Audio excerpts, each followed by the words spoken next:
বাদশাহ খলিফা হারুনুর রশিদ রহমাতুল্লাহি আলাইহি তিনি বাগদাদের বাদশাহ ছিলেন। পৃথিবীর ইতিহাসে সুনামধন্য বাদশাহ ছিলেন। ওনার একজন সন্তান ছিল 16 বৎসরের সন্তান, বালক ছেলে। তার ইতিহাস এমন, ওই বালক এমন অবস্থা হইল 16 বছর, কত বৎসর? 16 বছরের বালক। তার জীবন ছিল দুইটা আমল তার মধ্যে বেশি ছিল। একটা হলো তার সঙ্গ ছিল দুনিয়া ত্যাগ করা, আর আরেকটা সঙ্গ ছিল বুজুর্গ আলেমদের কাছে তার বেশি বেশি আসা যাওয়া ছিল, বুজুর্গদের কাছে তার সম্পর্ক বেশি ছিল। আল্লাহর বান্দার আরেকটা গুণ ছিল, সে শুধু কবরের পারে দাঁড়াইয়া দাঁড়াইয়া কবরবাসীদের সাথে সওয়াল করতেন আর কথা বলতেন। দুইটা গুণ। কয়টা? একটা হলো দুনিয়া থেকে পরিত্যাগ করা, দুনিয়ার পিছে পড়ে নাই। আবার বুজুর্গ আলেম ওলামা তাদের সাথে তার সম্পর্ক ভালো ছিল। আরেকটা ছিল কবরের পারে বেশি বেশি যাইতেন, কবরের সামনে কথা বলতেন, ডাক দিয়া বলতেন, ও কবরবাসীরা, তোমরা তো আমাদের পূর্বে এই জমিনের মধ্যে ছিলা, তোমাদেরকে তোমরা মনে করতা এই জমিন তোমাদের সব, তোমরা জমিনের মধ্যে চলেছো আর মনে করেছো জমিন তোমাদেরকে পরিত্যাগ করবে না। আজকে তোমাদেরকে জমিন লাথি মেরে অন্য জায়গায় পাঠিয়ে দিয়েছে। আমার মনে আফসোস, আমার মনে আশা, কবরের ভিতরে তোমাদেরকে যেই প্রশ্ন করা হয়েছে এই প্রশ্নের উত্তর তোমরা কিরকম ভাবে দিয়েছ। এরকম ভাবে কবরের পারে দাঁড়ায় দাঁড়ায় কথা বলতেন, আর বুজুর্গদের কাছে উনি সময় বেশি কাটাইতেন। একদিনের ঘটনা, ওনার বাপ হলো বাদশাহ, বহুত বড় বাদশাহ, দুনিয়াবি বাদশাহ। একদিন মাথার মধ্যে একটা লুঙ্গি বাঁধা, লুঙ্গিটা বেঁধে জীর্ণ শীর্ণ একটা পোশাক পরে হাঁটতে হাঁটতে রাজপ্রাসাদের দিকে ঢুকতেছে। বাদশাহ হারুনুর রশিদ ওই জায়গার মধ্যে তার উজির নাজিরদের নিয়ে পরামর্শ করতেছে। এমত অবস্থায় এই মাঝখান দিয়ে যখন ঢুকলো, উজির নাজির যারা ছিল তারা বলা বলি করতেছিল, এই ছেলে তো বাদশার মান সম্মান নষ্ট করে ফেলবে, এই ছেলে তো বাদশার ইজ্জত নষ্ট করবে, এই ছেলেকে বোঝানো দরকার, না হয় বাদশার ইজ্জত আর বাঁচবে না। এরকম ভাবে বলা বলি করতে করতে বাদশাহ যখন হাজির হইলেন, বাদশাকে ডাক দিয়ে বলে, ও বাদশাহ, আপনার এই ছেলেকে বোঝান, না হয় আপনার ইজ্জত থাকবে না। এই কথাগুলি যখন বাদশাকে বলল, এবার বাদশাহ হারুনুর রশিদ তার নিজের সন্তানকে ডাক দিয়ে বলে, বাবা, এ আমার ছেলে, শোনো, তোমার জন্য আমার মান সম্মান নষ্ট হইতেছে, তোমার জন্য আমার ইজ্জত নষ্ট হয়ে যাইতেছে। তুমি পরিবর্তন হও, দুনিয়ার চাকচিক্যের মধ্যে লেগে যাও, ভালো পোশাক পরো, ভালোভাবে চলো, শালীনতার সাথে চলো। এরকম ভাবে যখন কথাগুলি সমস্ত এই পরিষদের সামনে বলতেছেন, উনি একটা কথারও জবাব দিলেন না। বাদশাহ যতগুলি কথা বলতেছে প্রত্যেকটা কথা মাথা নিচু করে করে শুনতেছেন। বাদশার কথা যখন শেষ হলো, এবার মাথাটা উঁচু করে বাদশার দিকে একটু তাকাইলেন। তাকাইয়া ডাক দিয়া বলে, আব্বা, এই বড় মজলিসে আপনি আমাকে অপমান করেছেন, আমার জন্য আপনার ইজ্জত নষ্ট হয়। এই কথাগুলি বলল। হঠাৎ করে দেখলেন বাদশার রাজপ্রাসাদের গেটের মধ্যে একটা পাখি বসা, পাখি। এবার উনি পাখিকে ডাক দিলেন, ও পাখি, আল্লাহর কসম, আল্লাহর কসম, যিনি তোমাকে সৃষ্টি করেছেন তার কসম, তুমি আমার কাছে এসো। কথাটা বলতে দেরি হইছে, ওই গেট থেকে পাখি উড়াল দিয়ে ওই বালকের উপরে এসে বসতে দেরি হয় নাই। আলহামদুলিল্লাহ, আলহামদুলিল্লাহ নাহমাদুহু ওয়া নাস্তাঈনুহু ওয়া নাস্তাগফিরুহু ওয়া নু'মিনু বিহি ওয়া নাতাওয়াক্কালু نتوكل عليه ونعوذ بالله من شرور أنفسنا ومن سيئات أعمالنا من يهده الله فلا مضل له ومن يضلل فلا هادي له ونشهد أن سيدنا وسندنا وحبيبنا وحبيب ربنا وطبيب قلوبنا ومولانا محمدا عبده ورسوله الذي أرسله الله تعالى بالحق بشيرا ونذيرا وداعيا إلى الله بإذنه وسراجا منيرا فقد قال الله تعالى في كلامه المجيد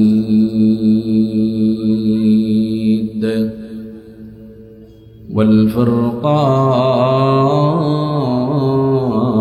الحميد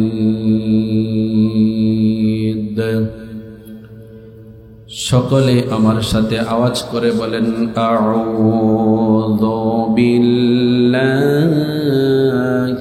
মিনাশ শাইতানির রাজীম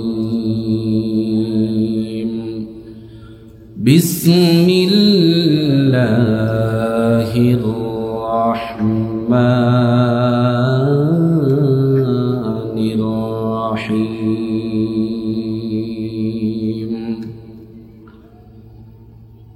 আলিফ লাম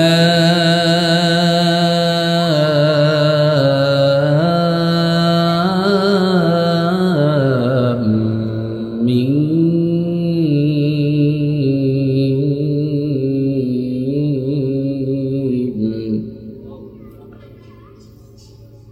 ذلك الكتاب لا ريب فيه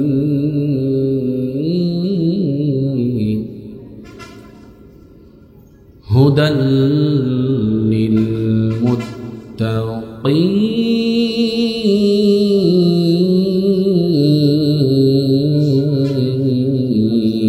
للمتقين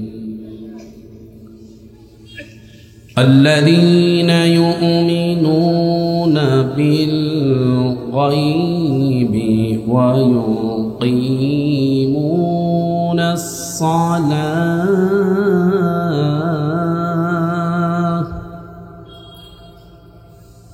الذين يؤمنون بالغيب ويقيمون الصلاة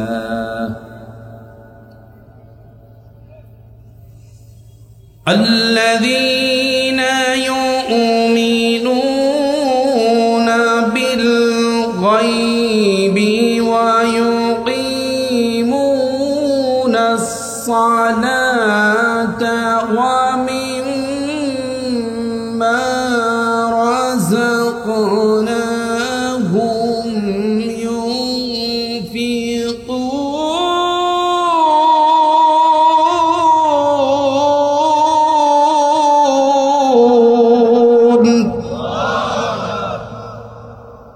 صدق الله العظيم.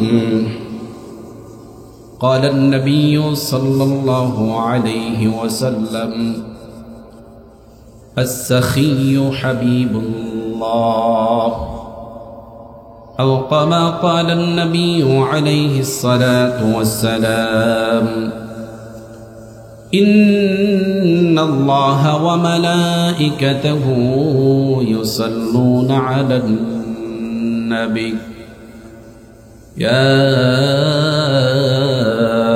আইয়ুহাল্লাযীনা আমানু সাল্লু আলাইহি ওয়া সাল্লিমু তাসলিমা।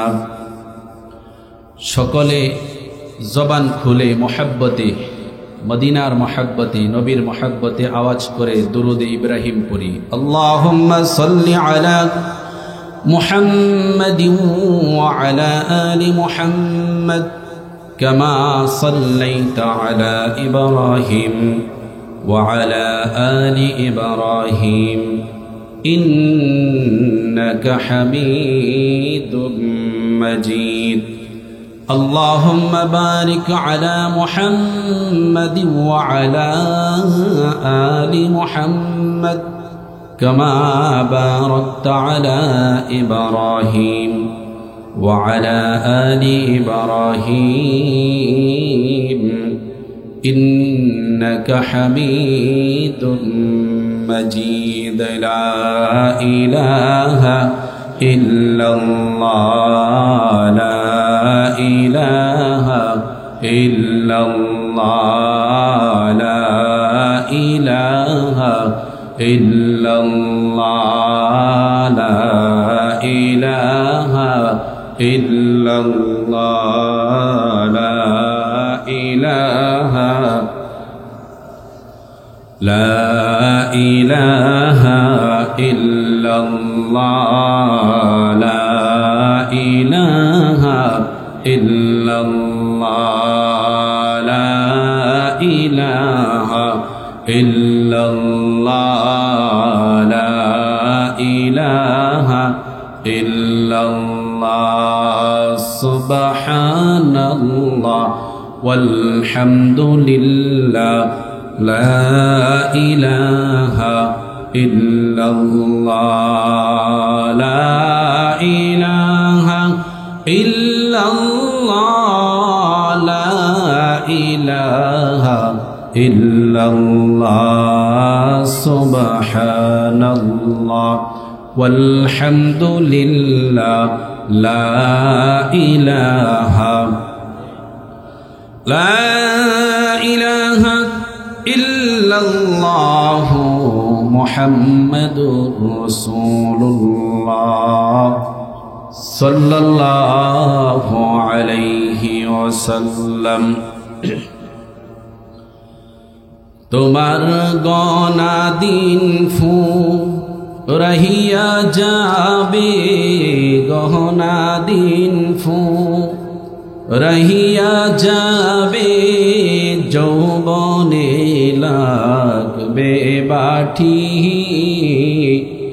ওই যে দেখো ডাকিতেছে তোমায় কবরের মাটি, ওই যে দেখো ডাকিতেছে তোমায় কবরের মাটি। তোমার গনা দিন ফু রহিয়া যাবে মোনা, গহনা দিন ফু রহিয়া যাবে, যৌবনে লাগবে বাটি, ওই যে দেখো ডাকিতেছে তোমায় কবরের মাটি, ওই যে দেখো ডাকিতেছে তোমায় কবরের মাটি। সন্ধ্যার আগে যেদিন ডুবিবে বেলা,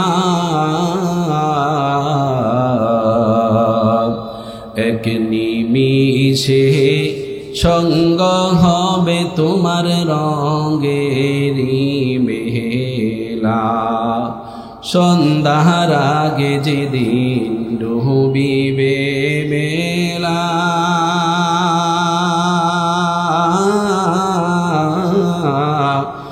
এক নিমিষে বন্ধ হবে তোমার রঙেরি মেলা। নীলা তুমি কারে দিবা জোহরে ধমক কারে দিবা তুমি জোহরে ধমক কার মাথায় বালাঠি ওই যে দেখো ডাকিতেছে তোমায় কবরের মাটি তোমার গহনা দিন ফু রহিয়া যাবে বন্ধু গহনা দিন ফু রহিয়া যাবে যৌবনে লাগবে বাটি ওই যে দেখো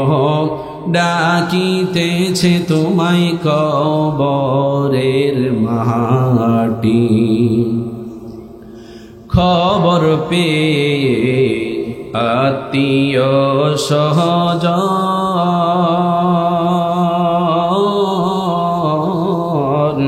চতুর্পাশে বৈশা তারা করিবে ক্রন্দন খবর পেয়ে আত্মীয় সহজন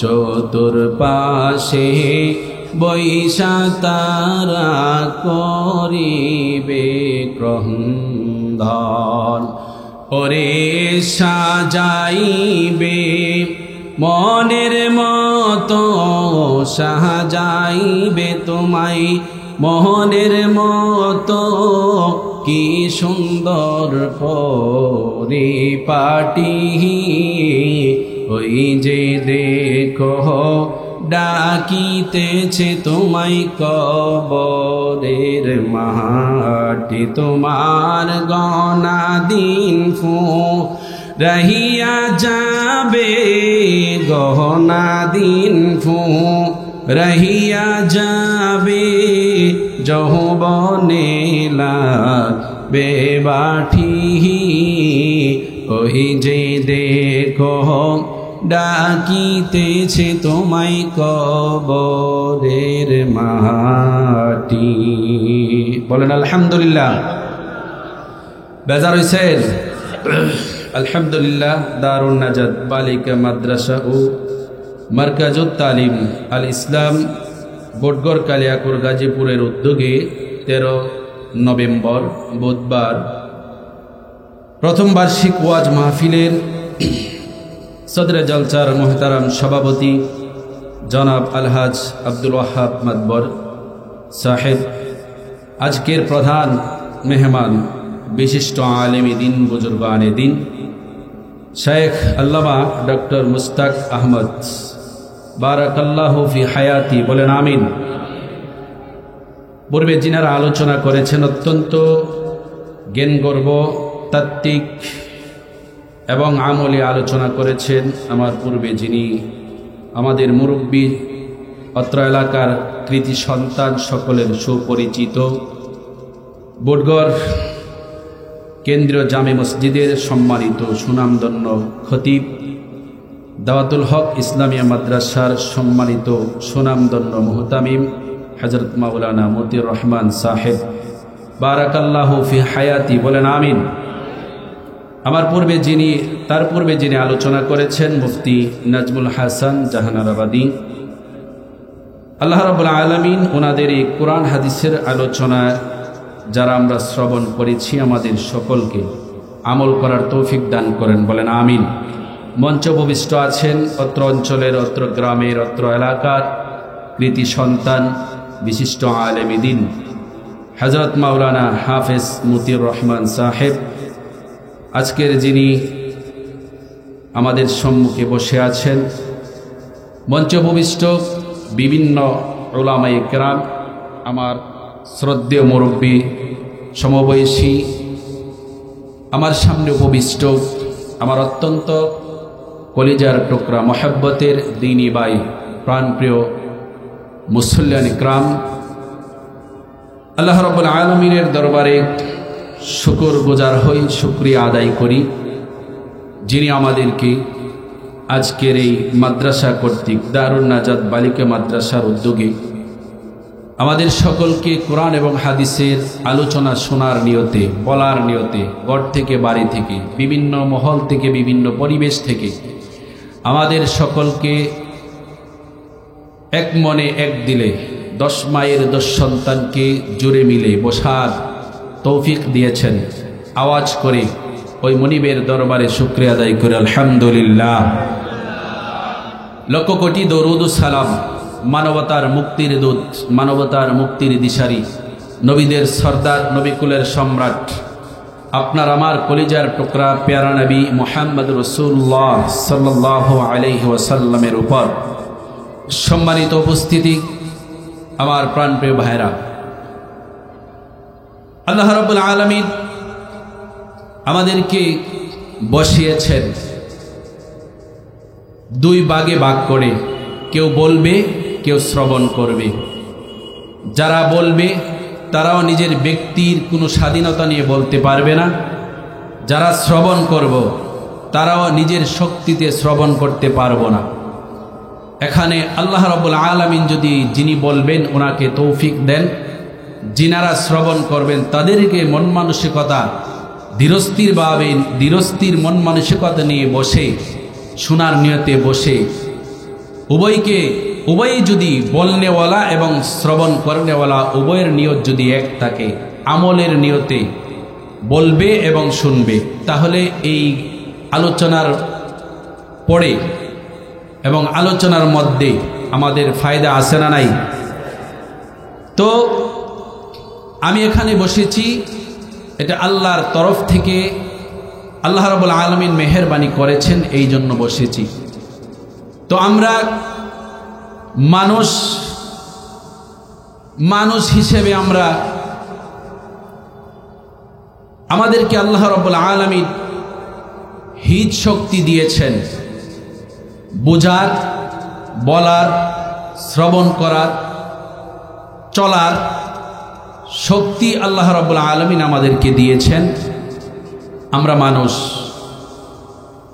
মানুষের মধ্যে আবার শ্রেষ্ঠ মানুষ যাদেরকে আল্লাহ রাব্বুল আলামিন পবিত্র কুরআনুল কারীম দিয়েছেন, বলেন আলহামদুলিল্লাহ।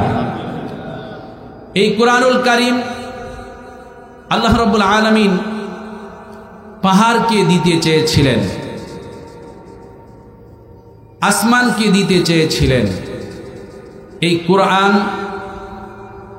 কোরআনের ওজন, কোরআনের ভয়ে পাহাড় এবং আসমান অপারগতা প্রকাশ করেছিল। সেই বড় বড় পাহাড়, সেই বড় আসমান, এদেরকে অ্যাবাউট করে আল্লাহ রাব্বুল আলামিন ছোট মানুষকে এই কোরআন দিয়েছে। তাহলে পাহাড় যদিও পাহাড় বড়, যদিও আসমান বড়, কিন্তু মহাগ্রন্থ আল কোরআন মানুষই নিয়েছে। তাতে বোঝা গেল পাহাড়ের চাইতে, আসমানের চাইতে মানুষের শক্তি, হিম্মত কোনো অংশে কম না। কথা বলেন ঠিক কিনা? আমার ভাইরা, আল্লাহ রাব্বুল আলামিন আমাদেরকে দুনিয়াতে পাঠিয়েছেন, আবার দুনিয়া থেকে আমাদেরকে এক সময় চলেও যেতে হবে। সন্দেহ আছে? সন্দেহ নাই। তবে দুনিয়াতে চলতে গেলে মানুষ হিসেবে আমাদের বিভিন্ন ধরনের ভুল ত্রুটি হতে পারে, বিভিন্ন ধরনের চলার পথে সমস্যা হতে পারে। এই সব সমস্যার সমাধান এই জমিনে এখনো আছে, সেটা হলো আল কোরআন। কথা বলেন ঠিক কিনা? পৃথিবীর সমস্ত সমস্যার সমাধান কোরআন থেকে মানুষ সমস্ত যুগে পাবে, অতীতেও পেয়েছে, কিয়ামত পর্যন্ত কোরআন থেকে তার সমাধান পাবে। ভাইরা আমার, আল্লাহ রাব্বুল আলামিন পবিত্র কোরআনের শুরু থেকেই বলেছেন, যালিকাল কিতাব লা রাইবা ফীহ। আল্লাহ রাব্বুল আলামিন বলেন, এটা এমন কিতাব যার মধ্যে সন্দেহ নাই, সন্দেহের কোনো অবকাশও নাই। কথা বলেন ঠিক কিনা? উলামায়ে কেরাম আছেন, সেই কোরআনের অনুসারী আমরা, সেই কোরআনের ধারক বাহক আমরা। তো সবাই তো কোরআন বুঝবে না। কোরআনকে বুঝাইবার জন্য আল্লাহ রাব্বুল আলামিন পৃথিবীর শ্রেষ্ঠ মানব মুহাম্মদুর রাসূলুল্লাহ সাল্লাল্লাহু আলাইহি ওয়াসাল্লামকে দুনিয়ার বুকে প্রেরণ করেছেন। উনি চলে গেছেন, সাহাবায়ে কেরাম আসছে, সাহাবায়ে কেরাম চলে গেছে, যুগের পর যুগ উলামায়ে কেরামের তত্ত্বাবধানে এই কোরআন মানুষের মাঝে ছড়িয়ে দেওয়ার চেষ্টা করে, বিভিন্নভাবে মক্তবের মাধ্যমে, মাদ্রাসার মাধ্যমে, বিভিন্ন তালিমের মাধ্যমে, তাবলিগ জামাতের মাধ্যমে এই কোরআন মানুষের কাছে ছড়িয়ে ছিটিয়ে দেওয়ার চেষ্টা করা হয়। আল্লাহ রাব্বুল আলামিন এই কোরআনের শুরুতে যে এটা এক ধরনের চ্যালেঞ্জ, যে আল্লাহ রাব্বুল আলামিন বলেছেন এই কোরআনের মধ্যে কোনো ধরনের কোনো সন্দেহ নাই, সন্দেহের অবকাশও নাই। আপনাদের কাছে আমার প্রশ্ন, বুঝে থাকলে বলুন, সেই কোরআন, এই কোরআন কি 1400 বছরের আগের কোরআন না তারও আগের কোরআন?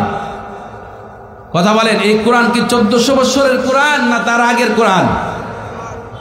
আরেকটা প্রশ্ন আপনাদের কাছে বলি, আল্লাহ রাব্বুল আলামিন এই যে ইসলাম নামক বিধান আমাদেরকে দিয়েছেন, এই বিধান কি মুহাম্মদ রাসূলুল্লাহ সাল্লাল্লাহু আলাইহি সাল্লাম পর্যন্ত না তারও আগে থেকে?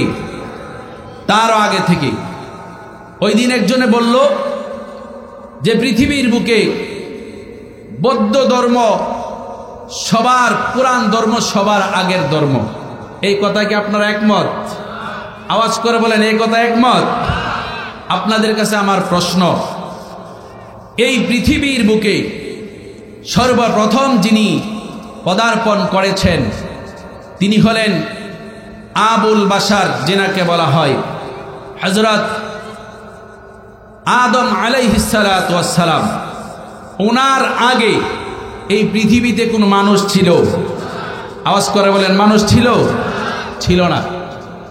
তাইলে উনার আগে যদি কোনো মানুষ না থাকে, তাহলে উনি হলেন আমাদের আদি পিতা আদম। উনার কথা কোরআনে আছে না নাই? কোরআনে যদি উনার কথা থেকে থাকে, তাহলে উনি যদি সর্বপ্রথম মানব হয়ে থাকেন, তাহলে উনি আমাদের নবী, উনি আমাদের বাবা। গৌতম বুদ্ধের জন্ম আগে না আদম পয়গম্বরের জন্ম আগে? আমার কথা মনে হয় আপনারা বুঝেন না। আমার কথার সাথে একটু কথা বলেন, গৌতম বুদ্ধের জন্ম আগে না আদম পয়গম্বরের জন্ম আগে? তাহলে যে বলল যে বৌদ্ধ ধর্ম পৃথিবীর মধ্যে সবচাইতে পুরান ধর্ম, এই লোক কি শিক্ষিত না অজ্ঞ? কথা বলেন, শিক্ষিত না অজ্ঞ? সে দুনিয়ার ডিগ্রি অর্জন করেছে, কিন্তু মহাগ্রন্থ আল কোরআনের নির্যাস সে পায় নাই। কথা বলেন ঠিক কিনা? ভাইরা আমার, অতএব ধর্মের দিক দিয়ে ইসলাম ধর্ম পৃথিবীর সর্বশ্রেষ্ঠ ধর্ম, সর্বপ্রথম ধর্ম। এর মধ্যে যেমন কোনো ধরনের কোনো সন্দেহ নাই, পৃথিবীর বুকে সর্বশ্রেষ্ঠ মানব, সর্বপ্রথম মানব হযরত আদম আলাইহিস সালাতু ওয়াস সালাম। ওনার আগে যেমন কোনো মানুষ দুনিয়াতে আসে নাই, আল্লাহ রাব্বুল আলামিন উনাকেও এই দ্বীনের দাওয়াতের পারমিশন ওনাকে দিয়েছেন। কথা বলেন ঠিক কিনা? তাহলে যত মানুষ দুনিয়াতে এসেছে সবাই ওনার সন্তান। কারো 5 সন্তান থাকলে একটা হয় আলেম, আরেকটা হয় রাজনীতিবিদ, আরেকটা হয় উকিল, আরেকটা হয় ডাকাত। হয় কি হয় না? এই কালকের ঘটনা, বগুড়ায় কামিলে পড়ে ছেলেটা, মাদ্রাসায় পড়ে। আপনারা অনেকে হয়তো দেখেছেন, নিজের মাকে হত্যা করে সে ডিপ ফ্রিজের মধ্যে রেখে দিয়েছে। আর একটু আস্তে কর না, নাউজুবিল্লাহ। পাশে মহিলারা আছে, শুনলে কিন্তু পর্দা খেলাপ হবে। পুরুষ মানুষের আওয়াজ কি পর্দা? নারীদের আওয়াজ হলো পর্দা। জুড়ে বলেন নাউজুবিল্লাহ। এইরকম কুলাঙ্গার সন্তান থাকার চাইতে না থাকা ভালো না? তার বিষয় শুনলাম এতটুকু, প্রেম গঠিত কারণ মায়ের কাছে প্রত্যেক দিন টাকা চায়, হাত খরচের জন্য মা টাকা দিতে অনিচ্ছুক। এই জন্য সুযোগ বুঝে মাকে পিছন দিক থেকে, মা তরকারি কাটতেছিল, এমতো অবস্থায় মাকে পিছন দিক থেকে এসে দৌড়ে গলা এবং মুখের মধ্যে চাপ দিয়ে মাকে মেরে ফেলেছে। এবং মারার পর এখন নিরুপায় ডিপ ফ্রিজের মধ্যে রেখে, ঘরের ভিতরে ছিল কোঠাল, কোঠাল দিয়ে আলমারি কুপাইছে, ভিতরে ঘরের ভিতরে কিছু জিনিসপাতি ছড়ায় ছিটে ফেলে দিয়ে বাবার কাছে ফোন দিছে, বাবা মারে পাইতেছি না। মামার কাছে ফোন দিছে, মামা মারে পাইতেছি না। কত ভদ্রলোক না। এবং তার সাক্ষাৎকার শুনলাম, সে বলতেছে, মানে ধরা পড়ার আগ পর্যন্ত সাক্ষাৎকার দিছে, যারা আমার মাকে মারছে তাদের ন্যায্য বিচার চাই এবং আমার মাকে যেন আল্লাহ শহীদ মর্যাদা দেয়। এই ছেলে বলতেছে। তো এরকম কুলঙ্গার সন্তান আদমের সিলসিলার মধ্যে আসে না নাই? কথা বলেন, আসে না নাই? তাহলে সর্বশ্রেষ্ঠ ধর্ম ইসলাম, সবচাইতে পুরান ধর্ম ইসলাম, সবচাইতে পুরান গ্রন্থ হলো আল কুরআন। বাবা আদম পৃথিবীর সমস্ত যারা আল্লাহকে মানে তাদেরও বাবা, যারা আল্লাহকে মানে না তাদেরও বাবা। কথা বলেন ঠিক কিনা? অতএব উনার যেহেতু ইসলাম ধর্ম, এর আগে আর কোনো ধর্ম নাই, অতএব যে বলবে যে ইসলাম ধর্ম সবার পরে, সেই ব্যক্তি মুসলমান হলেও অজ্ঞ, অন্য ধর্মের হলেও অজ্ঞ। কথা বলেন ঠিক কিনা? ভাইরা আমার, এই কথাটাই আল্লাহ রাব্বুল আলামিন পবিত্র কালামের মধ্যে বলেছেন, আলিফ লাম মিম যালিকাল কিতাবু লা রাইবা ফীহি। আল্লাহ রাব্বুল আলামিন এই কথা আজকে বলছে তা নয়, 1400 বছর আগে বলেছে তা নয়।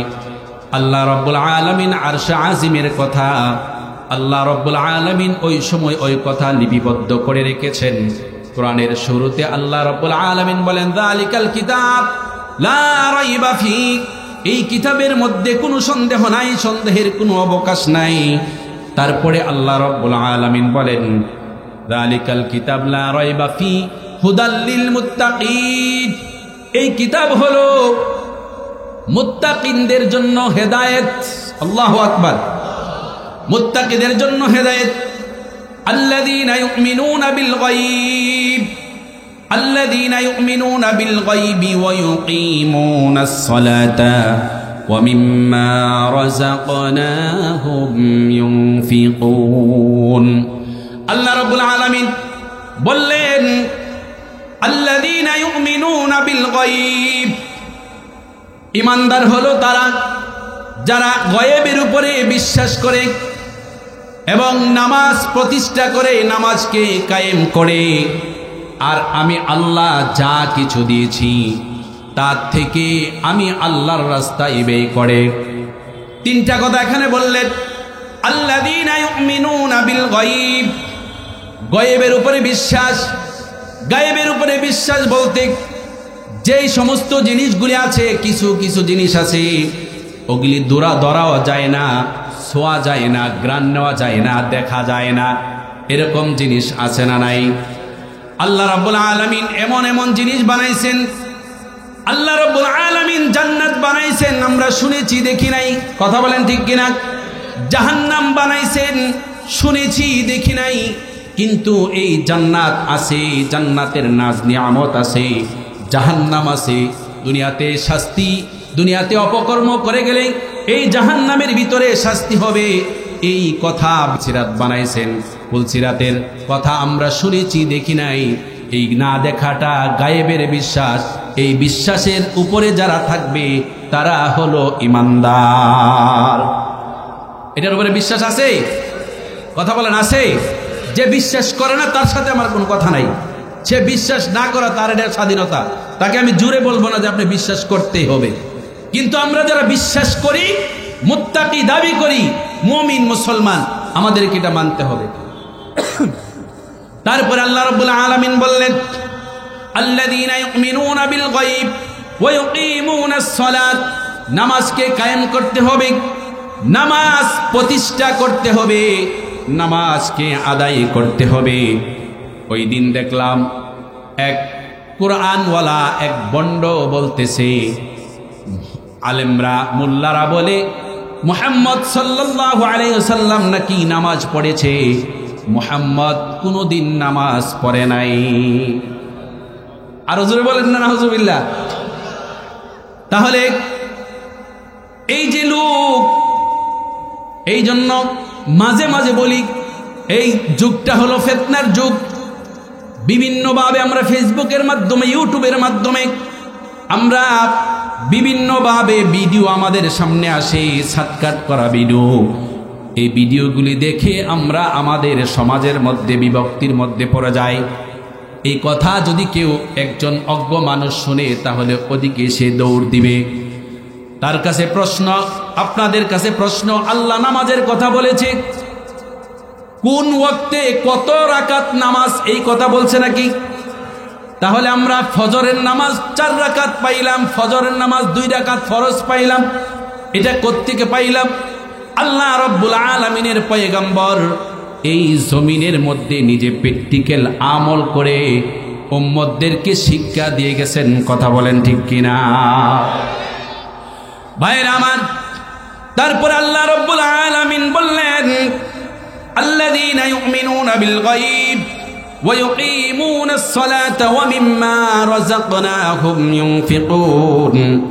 মুমিনের আরেকটা গুণ হলো, আমি আল্লাহ যা দিয়েছি তার থেকে আমি আল্লাহর রাস্তায় খরচ করবে।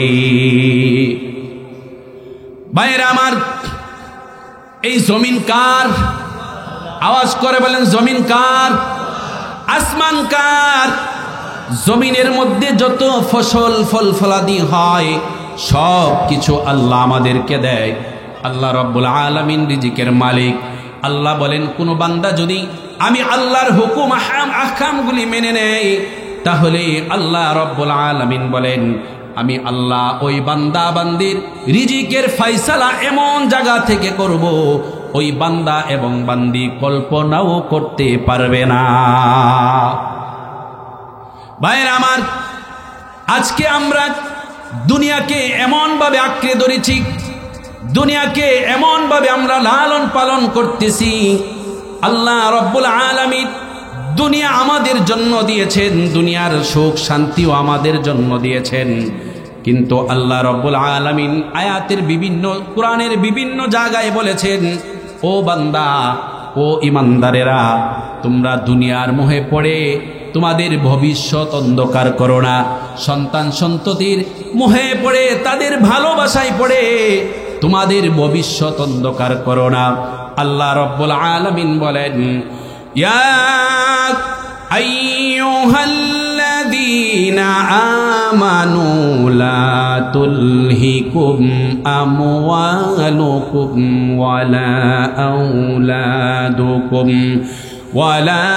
আওলাদুকুম আন যিকরিল্লাহ ওয়া মান ইয়াফআল যালিকা ফাউলাইকা হুমুল খাসিরুন। আমি আপনাদেরকে বলতে চাই, সন্তান দেওয়ার মালিক কে? সম্পদ দেওয়ার মালিক কে? সন্তান দিলেন আল্লাহ, সম্পদও দিলেন আল্লাহ। আল্লাহ রাব্বুল আলামিন সন্তান দিলেন, সম্পদ দিলেন, তারপরে আবার আমাদেরকে ডাক দিয়ে বলতেছেন, ইয়া আইয়ুহাল্লাযীনা আমানু, হে বিশ্বাসীরা, লা তুলহিকুম আমওয়ালুকুম ওয়ালা আওলাদুকুম, তোমরা তোমাদের সন্তানদের এবং তোমাদের মালের পিছনে পড়ে, তোমাদের সন্তানদের এবং মালের পিছনে পড়ে আল্লাহকে ভুলে যেও না, আল্লাহকে ভুলে যেও না। ومن يفعل ذلك فأولئك هم الخاسرون يا أيها الذين آمنوا لا تلهكم أموالكم ولا أولادكم عن ذكر الله আল্লাহর স্মরণ থেকে গাফিল হয়ো না। সন্তান সন্ততি দিলেন, মাল দিলেন, এগুলোর থেকে দিলেন আল্লাহ, আবার এগুলোর থেকে বেঁচে থাকার জন্য বললেন। আল্লাহ বলে এগুলো নিয়ে যদি তুমি গাফিল হয়ে যাও, ওয়ামান ইয়াফআল যালিকা ফাউলাইকা হুমুল খাসিরুন, তুমি সবচাইতে ক্ষতিগ্রস্ত হবে। এই ক্ষতিগ্রস্ত ধরা খাইবে তুমি হাসরের ময়দানে। আমার ভাইরা, এই পৃথিবীর মধ্যে এমনও মানুষ আছে তারা যারা নিজের জান মাল নিয়ে আল্লাহর রাস্তায় বের হয়েছে, যারা দুনিয়াকে পরিত্যাগ করেছে, দুনিয়াকে যারা ধরে নাই, তাদের সামনে বাদশাহী ছিল, তারা দুনিয়ার সামনে পড়ে নাই। এমন একজন ব্যক্তি ছিলেন হযরতে বাদশাহ খলিফা হারুনুর রশিদ রহমাতুল্লাহি আলাইহি। তিনি বাগদাদের বাদশাহ ছিলেন, পৃথিবীর ইতিহাসে সুনামধন্য বাদশাহ ছিলেন। ওনার একজন সন্তান ছিল 16 বৎসরের সন্তান, বালক ছেলে। তার ইতিহাস এমন, ওই বালক এমন অবস্থা হইল 16 বছর, কত বৎসর? 16 বছরের বালক।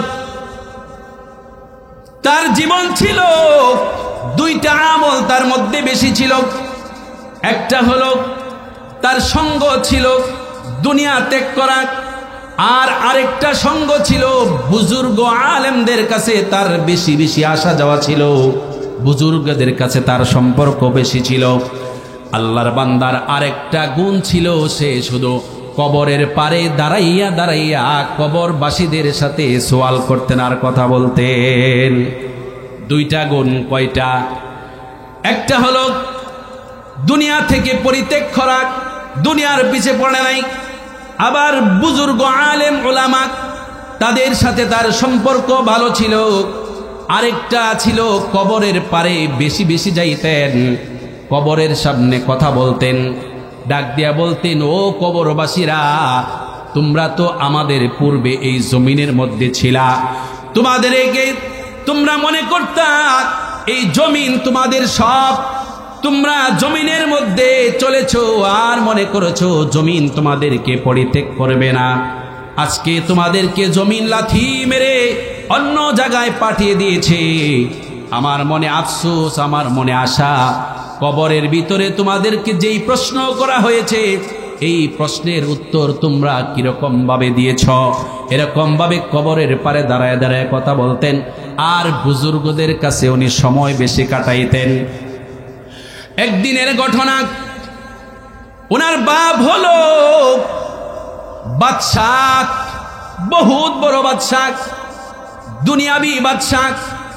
একদিন মাথার মধ্যে একটা লুঙ্গি বাঁধা, লুঙ্গিটা বেঁধে জীর্ণ শীর্ণ একটা পোশাক পরে হাঁটতে হাঁটতে রাজপ্রাসাদের দিকে ঢুকতেছে।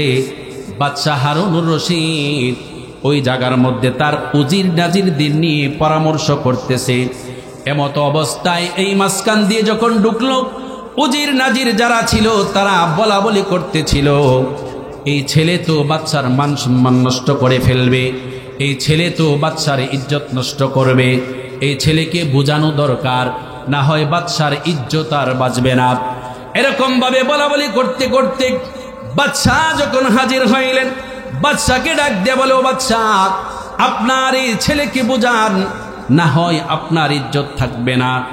এই কথাগুলি যখন বাদশাকে বলল, এবার বাদশাহ হারুনুর রশিদ তার নিজের সন্তানকে ডাক দিয়ে বলে, বাবা, এ আমার ছেলে, শোনো, তোমার জন্য আমার মান সম্মান নষ্ট হইতেছে, তোমার জন্য আমার ইজ্জত নষ্ট হয়ে যাইতেছে। তুমি পরিবর্তন হও, দুনিয়ার চাকচিক্যের মধ্যে লেগে যাও, ভালো পোশাক পরো, ভালোভাবে চলো, শালীনতার সাথে চলো। এরকম ভাবে যখন কথাগুলি সমস্ত এই পরিষদের সামনে বলতেছেন, উনি একটা কথারও জবাব দিলেন না। বাদশাহ যতগুলি কথা বলতেছে প্রত্যেকটা কথা মাথা নিচু করে করে শুনতেছেন। বাদশার কথা যখন শেষ হলো, এবার মাথাটা উঁচু করে বাদশার দিকে একটু তাকাইলেন। তাকাইয়া ডাক দিয়া বলে, আব্বা, এই বড় মজলিসে আপনি আমাকে অপমান করেছেন, আমার জন্য আপনার ইজ্জত নষ্ট হয়। এই কথাগুলি বলল। হঠাৎ করে দেখলেন বাদশার রাজপ্রাসাদের গেটের মধ্যে একটা পাখি বসা। পাখি, এবার উনি পাখিকে ডাক দিলেন, ও পাখি, আল্লাহর কসম, আল্লাহর কসম, যিনি তোমাকে সৃষ্টি করেছেন তার কসম, তুমি আমার কাছে এসো। কথাটা বলতে দেরি হইছে, ওই গেট থেকে পাখি উড়াল দিয়ে ওই বালকের উপরে এসে বসতে দেরি হয় নাই। পাখি বালকের কথা শুনছে, তাহলে বালকের ওজন কি কম না বেশি? এটা উনি একটু বুঝাইছে, পরিষদ বর্গ যারা আছে তাদেরকে একটু বুঝাইলো যে তোমরা কি ভাবতেছো আর আমার অবস্থা কোথায়। ওই পাখিটা যখন উড়াল দিয়ে ওনার কাছে আসলো, উড়াল দিয়ে ওনার আস্তিনের উপরে বসে গেল। এবার ডাক দিয়া বলে, যাও, তুমি যাও, চলে যাও। পাখি আবার বলার সাথে সাথে পাখি চলে গেছে। এবার ডাক দিয়া বলে, কসম, আমার বাবা যদি ডাক দেয় তাহলে তার ডাকে সাড়া দিও না। পাখিটা যখন ওই জায়গায় চলে গেল, এবার ওই বাদশার ছেলে হারুন ও রশিদের ছেলে ডাক দিয়ে বলে, আব্বা, আমার জন্য যদি আপনার ইজ্জত নষ্ট হয়, আমার জন্য যদি আপনার পরিষদের মান সম্মান যাই গো আব্বা, তাহলে আমি আর আপনার এই রাজ্যের মধ্যে থাকতেছি না, আমি আপনার এই রাজপ্রাসাদে আর থাকতেছি না, আমাকে বিদায় করে দেন। আমি কসম করে বলি, আপনার ঋণ আমি কখনো শোধ করতে পারবো না, আর কোনো মানুষের দ্বারা মা বাবার ঋণ শোধ করা সম্ভব না। কথা বলেন ঠিক কিনা?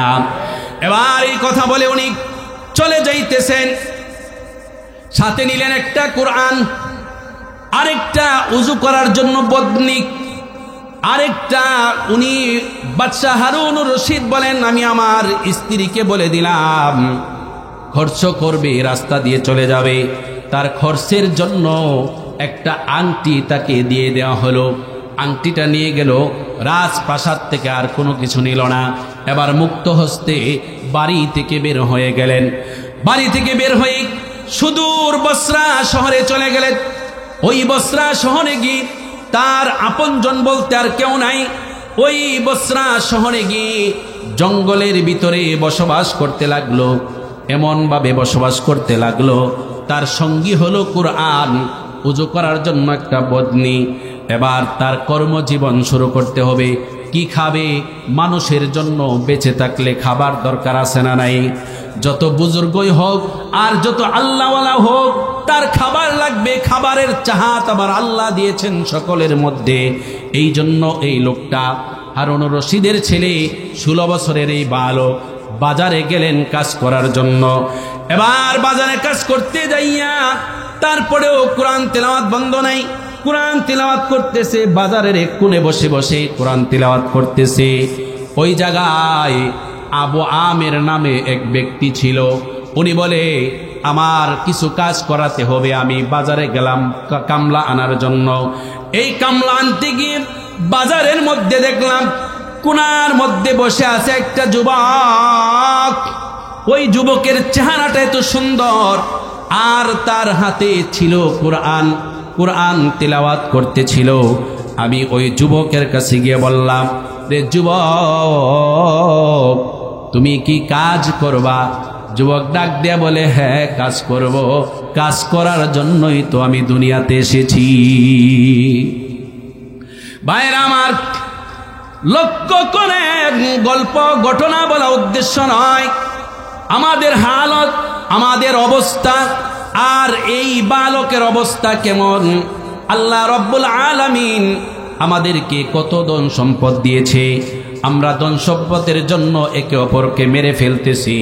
আমরা ধন সম্পদের জন্য নিজের মা সন্তানকে মেরে ফেলে, সন্তান তার মাকে মেরে ফেলে, বাবাকে মেরে ফেলে, আসে না নাই? ভাইরা আমার, হযরতে আবু আমের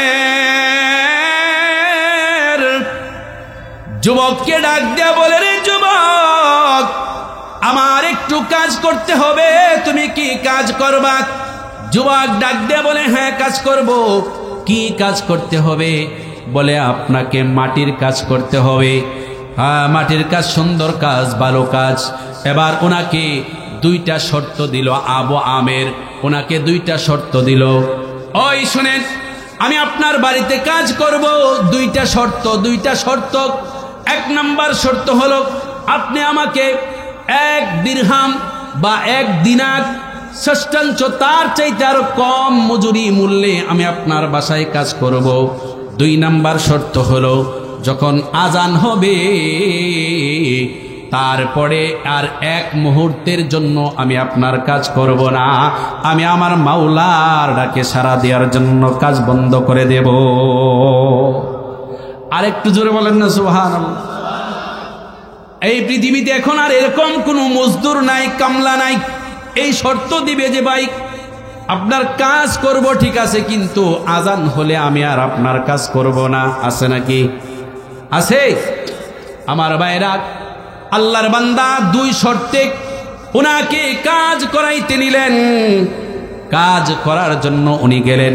আবু আমের ডাক দিয়া বলে, আমি ওনাকে কাজের মধ্যে লাগাইয়া আমি আমার কাজে চলে গেলাম। মাগরিবের সময় আমি বাসায় আসলাম, আইসা দেখতেছি এমন এক অঘটন ঘটাইছে। আইসা দেখি একজন মানুষ 10 জনের কাজ একাই করে ফেলেছে। ভাইয়েরা আমার, উনি ডাক দিয়া বলে, আমি বুঝতে পারলাম এটা যেমন তেমন যুবক না, এটা আল্লাহর খাঁটি বান্দা, আল্লাহর ওয়ালি। এই জন্য আল্লাহ কোরআনে বলেছেন, আলা ইন্না আউলিয়া আল্লাহি লা খাউফুন আলাইহিম ওয়ালা হুম ইয়াহজানুন।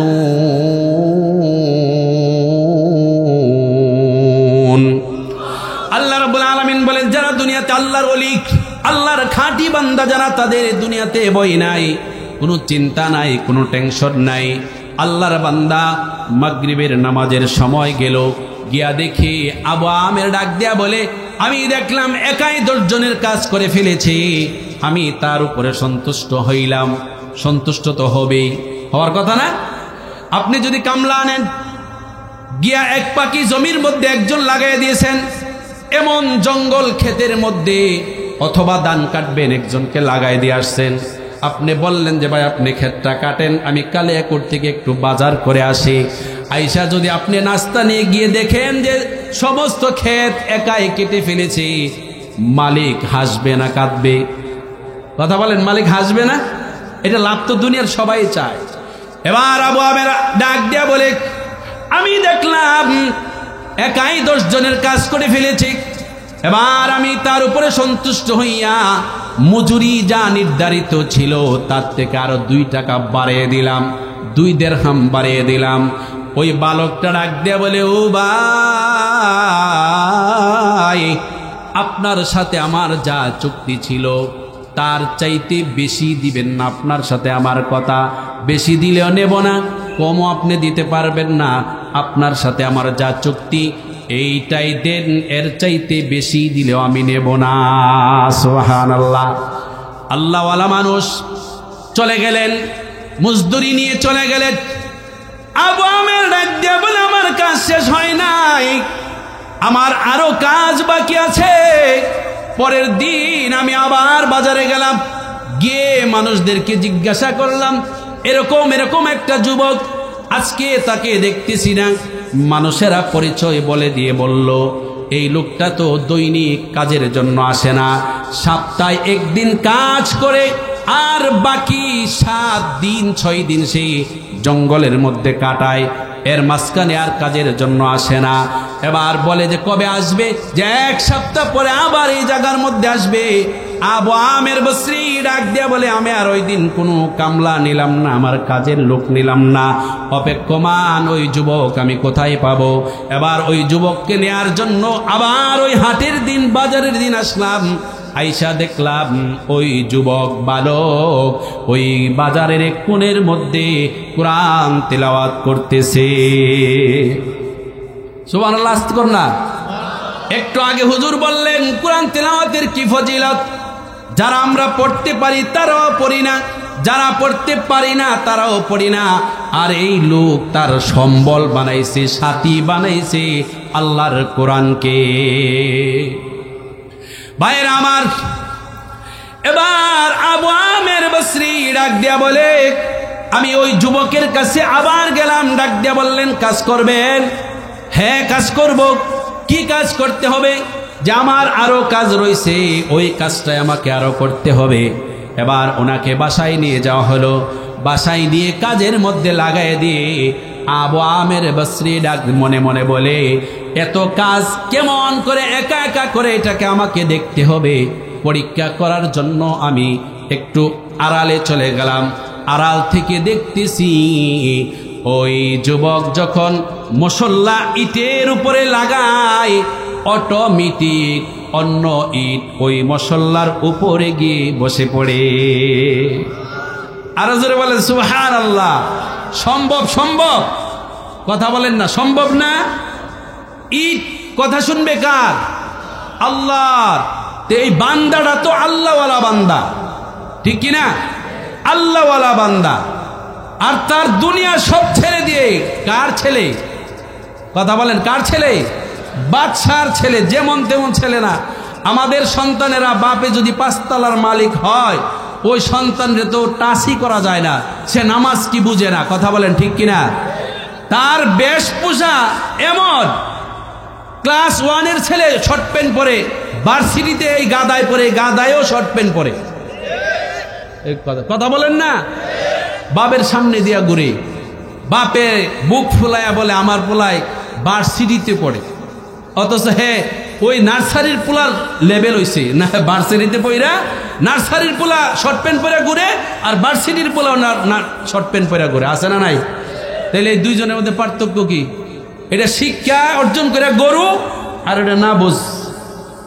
এটার সাথে এটার দাম ভালো, নার্সারিটার দাম বেশি। এই গাদাই এটাও বুঝে না যে আমি এখন বড় হইছি, আমি সমাজের একজন এডুকেটেড পারসন। আরে আমি কেমনে শর্ট প্যান্ট পরে ঘুরি, বাপেও কিছু বলে না, মায়েও কিছু বলে না। আছে না নাই? আমাদের অবস্থা হলো এরকম। বাবার যদি একটা গাড়ি থাকে, তাহলে মনে হয় যে সে এলাকার মধ্যে সবচাইতে ধনীর ছেলে, তার সাথে কথা বলা যায় না। আর এই ছেলে হলো একজন বাদশার ছেলে, বাদশার ছেলে। এই লোকটা আবার তাকে নিয়ে গেলে, গিয়ে বলে আমি পরীক্ষা করার জন্য গেলাম। গিয়ে দেখতেছি একটা ইটের উপরে মশলা দেয়, আর একটা ইট অটোমেটিক ওই ইটের উপরে গিয়ে লাগে। আমি তার কাজে আবার সন্তুষ্ট হইয়া বিদায়কালে তারকে 2 দিরহাম বাড়িয়ে দিতে চাইলাম। ওই লোক বালকটা ডাক দেয়া বলে, ও ভাই, আপনার সাথে আমার যা চুক্তি ছিল সেই চুক্তি অনুযায়ী আপনি আমাকে মজুরি দিবেন। এর কম দিলেও আমি নেব না, এর বেশি দিলেও আমি নেব না। আল্লাহ যে বললেন, ইয়া আইয়ুহাল্লাযীনা আমানু লা তুলহিকুম আমওয়ালুকুম, ইয়া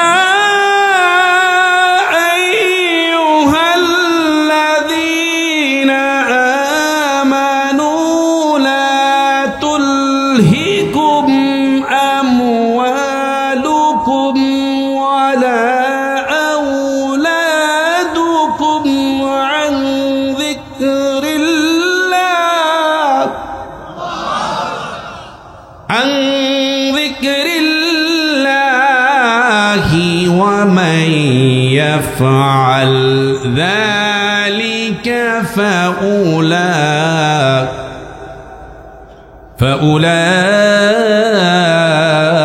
فأولئك هم الخاسرون।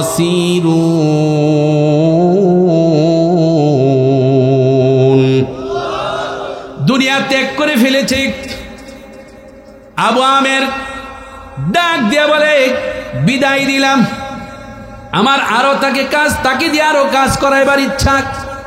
ওই লোকটাকে বিশ্রাইতে বিশ্রাইতে আবার গেলাম, গিয়ে দেখি এই লোকটা বাজারে নাই। হাটের দিন গেলাম, দেখি বাজারে নাই। মানুষকে জিজ্ঞাসা করলাম, এরকম ধরনের একটা বালক কোরআন হাতে নিয়ে এই লোকটাকে আর দেখতেছি না। এলাকার লোকেরা বলে এই লোকটা জঙ্গলের মধ্যে অসুস্থ অবস্থায় পড়ে রয়েছে, তার অবস্থা করুন, তার পাশে কেউ নাই। হযরতে আবু আমের ডাক দিয়া বলে, কোন জায়গায় রয়েছে? আমি তো তার বাড়ি ঘর চিনি না। যেই লোকটা আমাকে ঠিকানা দিল তাকে আমি হাদিয়া দেব বলে তাকে বললাম যে আপনি চিনেন? বলে হ, আমি জায়গাটা চিনি। আমি বললাম আপনি আমাকে ওই জায়গায় নিয়ে যান। আমাকে নিয়ে গেল। ওই জায়গায় নিয়ে যাওয়ার পর দেখি জঙ্গলের ভিতরে বেহুশের মতো পড়ে রয়েছে, তার আশেপাশে কেউ নাই। তার মাথার নিচে একটা ইটের টুকরা। কিসের টুকরা? বাদশার ছেলে ইটের টুকরা। আমি তাকে সালাম দিলাম। সালাম দেওয়ার পর চোখ বন্ধ করে সালামের উত্তর নিলেন। আমি তার কাছে গেলাম, গিয়ে তাকে তার মাথার নিচ থেকে ইটটা সরাইলাম। সরাইয়া আমার রানের উপরে তার মাথাটা রাখলাম, যাতে করে একটু আরাম পায়। আবু আমের ডাক দেয়া বলে, যেই মাথাটা ইটটা সরাইয়া আমার রানের উপরে তার মাথাটা রাখতে চাইলাম বা রাখলাম, সাথে সাথে চোখ খুলে ডাক দিয়ে বলে, না না না, এত আরামের প্রয়োজন নাই। আমার মাথা যেখানে ছিল ওখানেই তুমি রেখে দাও। সে বলে, দুনিয়ার আরাম না, দুনিয়াকে তোমার আরামের স্থান বানাইও না। চিন্তা করো কবরে যারা আছে তাদের উপায় কি, চিন্তা করো কবরের প্রশ্নের উত্তর কিভাবে দিবা। এরকম ভাবে বলতে বলতে ডাক দিয়ে বলে, আমার মাথা তোমার উরু থেকে সরাইয়া দাও। আমি আবার ওই জায়গার মধ্যে মাথাটা রেখে দিলাম। মাথা রাখার পরে আমাকে ডাক দিয়া বলে, ও ভাই, তোমার কাছে আমার কয়েকটা ওসিয়ত। আমি হয়তো আর বেশিক্ষণ টিকব না, বেশিক্ষণ দুনিয়াতে থাকব না, আমি দুনিয়ার থেকে বিদায় হয়ে যাব। আমার কয়েকটা ওসিয়ত তোমাকে পালন করতে হবে। 1 নাম্বার, আমাকে তুমি দাফন কাফন করবা, জানাজা তুমি দিবা, আমাকে দাফন দিবা, আমার কাফনের কাপড় দিবা, আমার শরীরের মধ্যে যা আছে তা দিয়ে, আমার শরীরের মধ্যে যা আছে তা দিয়ে তুমি আমার দাফন কাফন করবা। এবার আবু আমের ডাক দিয়া বলে, না, আপনাকে নতুন কাপড় দিয়া দেব। বলে, না না না, নতুন কাপড় তো জীবিত মানুষের দরকার, নতুন কাপড় জীবিত মানুষের দরকার, মৃত মানুষের নতুন কাপড়ের দরকার নাই। যদি মৃত মানুষকে নতুন কাপড় দিলেও মাটি তাকে খেয়ে ফেলবে, পুরান কাপড় দিলেও মাটি খেয়ে ফেলবে। কত গভীরের কথা বলেন ঠিক কিনা? এবার ডাক দিয়ে বলে, না না না, আমাকে নতুন কাপড় দিতে হবে না, নতুন কাপড় জীবিত মানুষের প্রয়োজন, আমার শরীরের মধ্যে যা আছে তা দিয়েই তুমি আমাকে কাফন করবা। এবার 1 নম্বর শর্ত দিল, আমাকে কাফন দিবা এইভাবে। আর আমার 2 নম্বর ওসিয়ত হলো, যে ব্যক্তি আমার কবর খনন করবে তাকে আমার এই লুঙ্গি যেটা ছিল লুঙ্গিটা দিয়ে দিবা, আর বদনাটা দিয়ে দিবা, আর কোরআনটা দিয়ে দিবা, আর বাকি যে আমার শরীরের মধ্যে একটা আংটি আছে, এই আংটিটা আমার বাবার কাছে তুমি পৌঁছাইয়া দিবা। প্রশ্ন করতে পারেন, হুজুর উনি তো এখানে একটা টেকনিক করলেন যে ওনার লুঙ্গিটা কবর যে খুঁড়বে তাকে দিয়ে দিলেন, আংটিটা দিলেও তো পারতেন। কথা বলেন, আংটিটা দিলেও তো পারতেন। না না, আংটি হলো ওনার না, আংটির মালিক উনি না, আংটির মালিক হলো ওনার বাবা, ঠিক কিনা? এই জন্য উনি বুঝাইতে চাইলেন, আব্বা, আপনার রাজপ্রাসাদের, আপনার রাজ্যের আংটি, আপনার রাজ্যের কোনো কিছুই আমি আমার জন্য ব্যবহার করি নাই, আংটি বাবার কাছে পাঠাইছে। এবার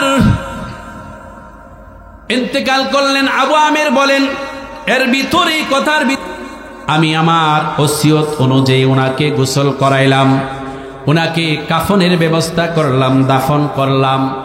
দাফন শেষ করে আমি ওনার বাবার সেই বাগদাদের দিকে রওনা হইলাম।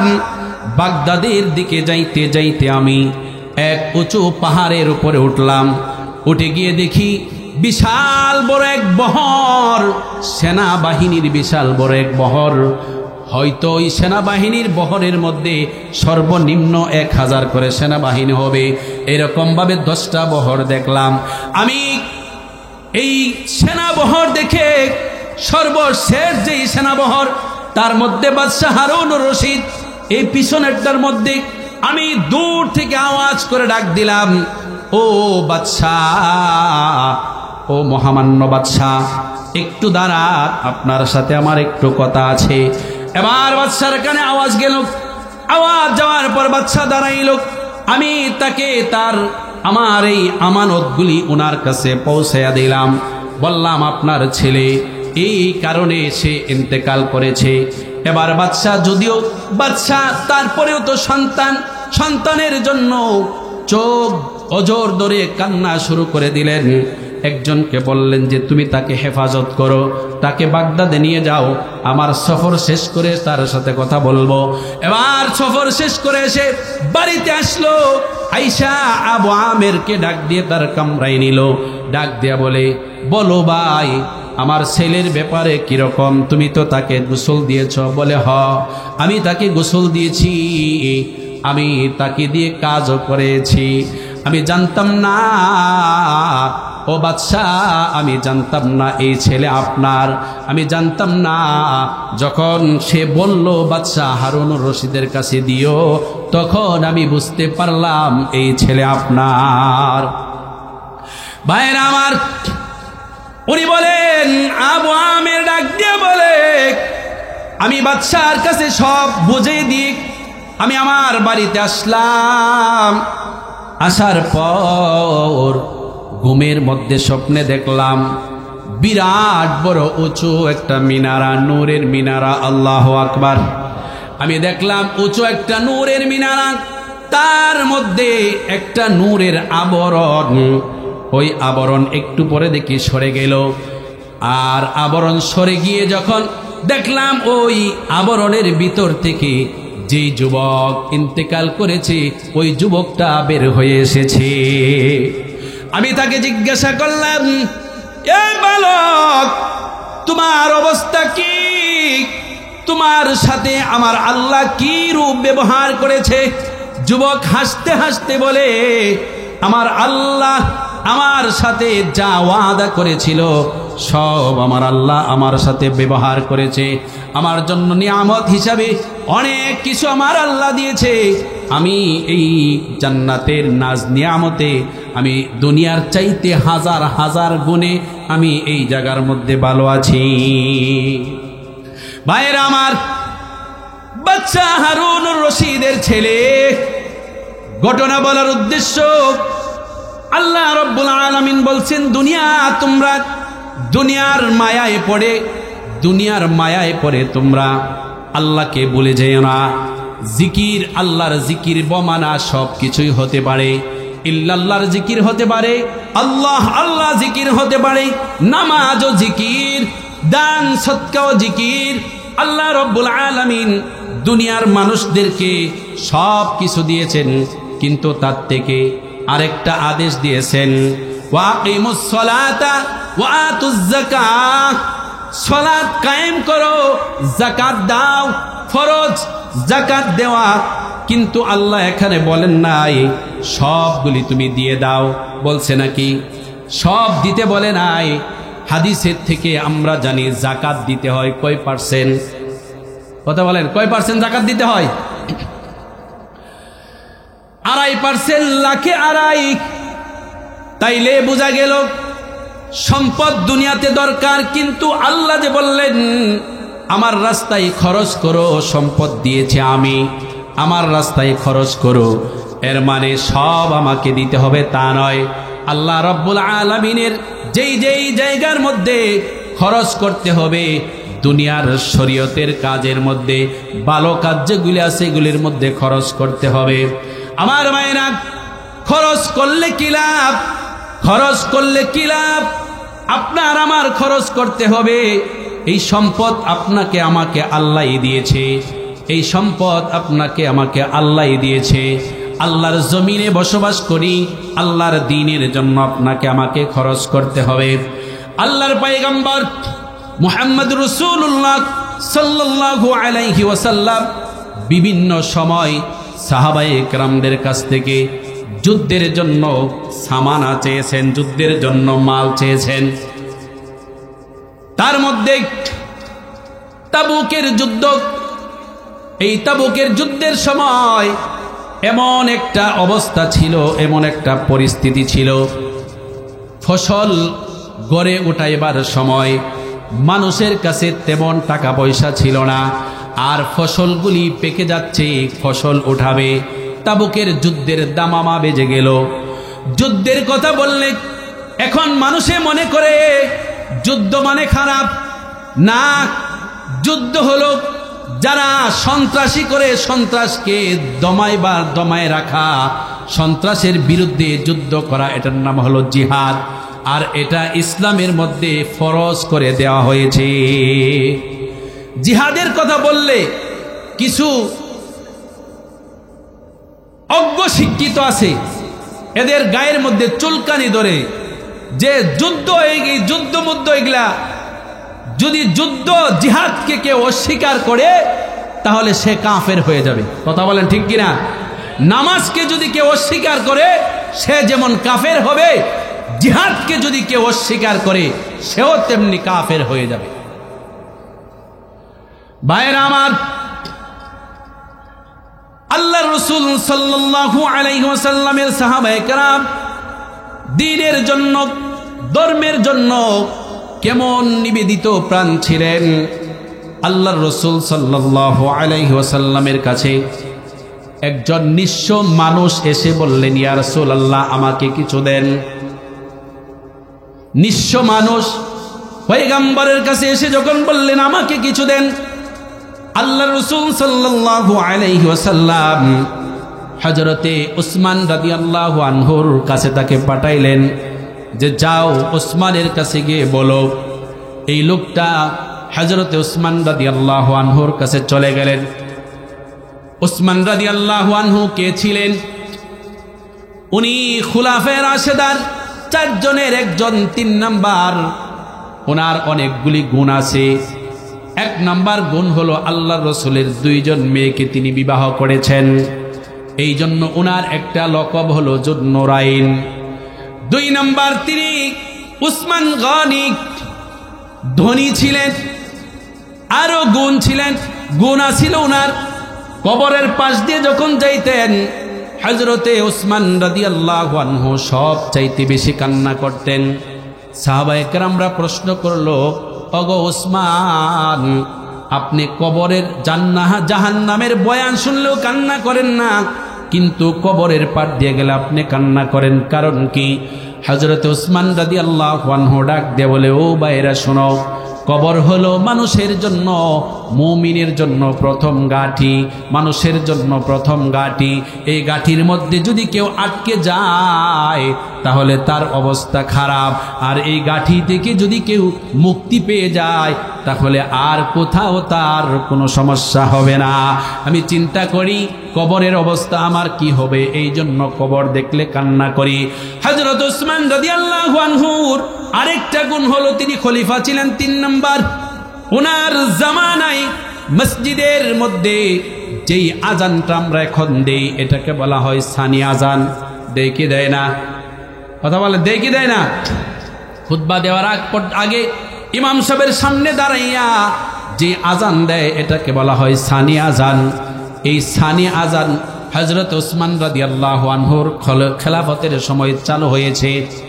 আর এই আজানকে নিয়ে এখন কিছু নব্য পণ্ডিত বের হইছে, বলতে চায় এটাও বেদাত। আছে না নাই? উসমান রাদিয়াল্লাহু আনহু কি দ্বিতীয় আজান চালু করে বেদাত করেছে? কথা বলেন না, বেদাত করেছে? তো যারা বলতে চায় বেদাত করে, বেদাত চালু হয়ে বেদাত। উসমান রাদিয়াল্লাহু আনহুর দাম বেশি না তাদের দাম বেশি?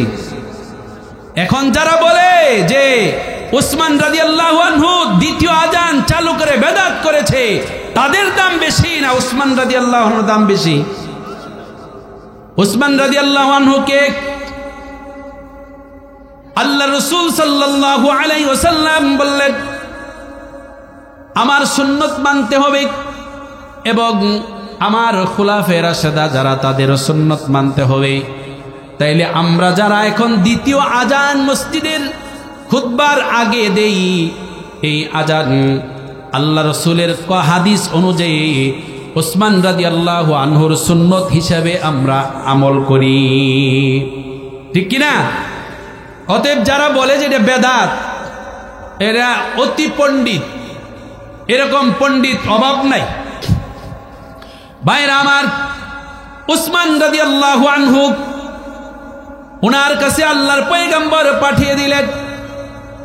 আল্লাহ রসুলের সাহাবী উসমান রাদিয়াল্লাহু আনহুর কাছে গেলেন, গিয়ে দেখলেন উসমান রাদিয়াল্লাহু আনহু এমন কাজ করতেছে, এই কাজ দেখে ওই লোক আর ওনার কাছে কোনো কিছু চাইবার সাহস পায় নাই।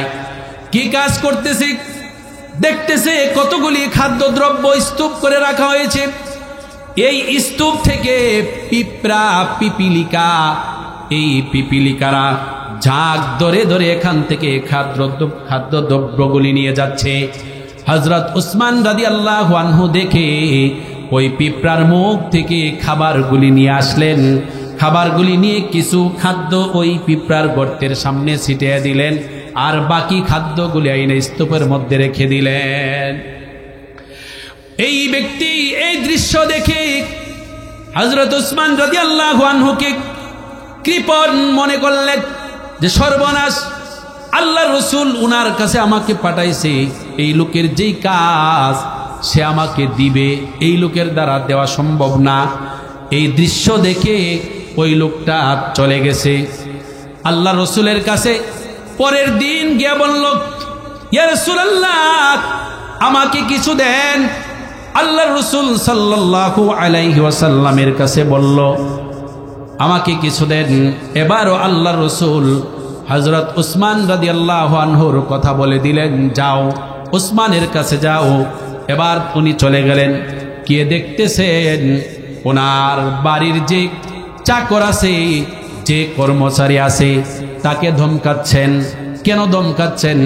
উনি সলতা ছিলেন, সলতা আছে না, কুপা ধরাইতাম না আমরা ছোট সময়, হারিকেনের সলতা বা কুপার সলতা।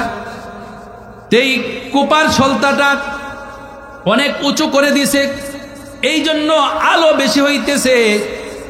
হযরতে উসমান রাদিয়াল্লাহু আনহু এই দৃশ্যটা দেখে ওনাকে ধমকাচ্ছে, এত বড় করে কেন দিয়েছ? এই দৃশ্যটা ওই লোক দেখে হতভম্ব হয়ে গেল। কি কয়, আমরা না এর চাইতে আরো বড় সলতা বের করে দেই, এর চাইতে বেশি আলো আমাদের হয়। এই কথা মনে মনে ভাবলো, আর কোনো কিছু না চেয়ে উনি চলে আসলেন। এবার চলে গেলেন। পরের দিন আল্লাহর রাসূল সাল্লাল্লাহু আলাইহি ওয়াসাল্লামের কাছে বললেন, ইয়া রাসূলুল্লাহ, আমাকে কিছু দেন। আল্লাহর রাসূলের কাছে ঘটনা খুলে বললেন, ওগো পয়গম্বর, উসমান রাদিয়াল্লাহু আনহুর কাছে আমি গিয়েছিলাম, কিন্তু উনাকে এই কাজ করতে দেখেছি। প্রথম দিন গিয়েছি, দেখি উনি পিঁপড়ার মুখ থেকে খাবার নিয়ে আসলো। দ্বিতীয় দিন গিয়েছি, দেখি উনি সলতা বড় করে দিয়েছে, এই জন্য ওনার কর্মচারীকে ধমকাচ্ছে। আল্লাহর রাসূল এই কথা শুনে একটা মুচকি হাসি মেরে দিলেন। সুবহানাল্লাহ। আল্লাহর রাসূল তো উসমানকে চিনেন। এবার আবার পাঠাইলেন, যাও তুমি যাও, আবার গিয়ে বলো আমার ভাইয়েরা, হযরত উসমান রাদিয়াল্লাহু আনহুর কাছে এই লোকটা আবার গেল। গিয়া আজকের যে দৃশ্য, এটা আরো ভয়ানক। গিয়া দেখতেছে তুলা শুকিয়ে দিছে, তুলা। এই তুলার চতুর্দিক দিয়ে উপর দিয়ে জাল দিয়ে রেখেছে, নিচ দিয়ে যে বাতাসে কিছু তুলা উড়ে যায়, এই তুলাগুলি আবার ধরে ধরে এনে ওই জায়গার ভিতরে রেখে দেয়। এই দৃশ্য দেখে ওই লোক হতভম্ব হয়ে গেল। যেই লোক তুলা আবার ফিরে আনে, এই লোক আমাকে কি দিবে? কিন্তু আল্লাহর রসুলের কাছে তিনবার যাওয়ার পরেও আল্লাহর রসুল বারবার ওসমানের কাছে পাঠাইছে। এই জন্য এবার ডাক দেয়া বলো, আল্লাহর বান্দা ওসমান, আল্লাহর রসুল আমাকে আপনার কাছে পাঠাইছে, আমাকে কিছু সহযোগিতা করেন। হযরত ওসমান রাদিয়াল্লাহু আনহুর কাছে তৎক্ষণাৎ কোনো কিছু ছিল না। উনি বিশ্রাইলেন, কি দেওয়া যায়? পাঠাইছেন কে?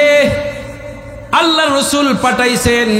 হযরত ওসমান বলে, আল্লাহর রসুল আমার কাছে একজন পাঠাইছে, এর চাইতে বড় মেহমান আর কি হইতে পারে?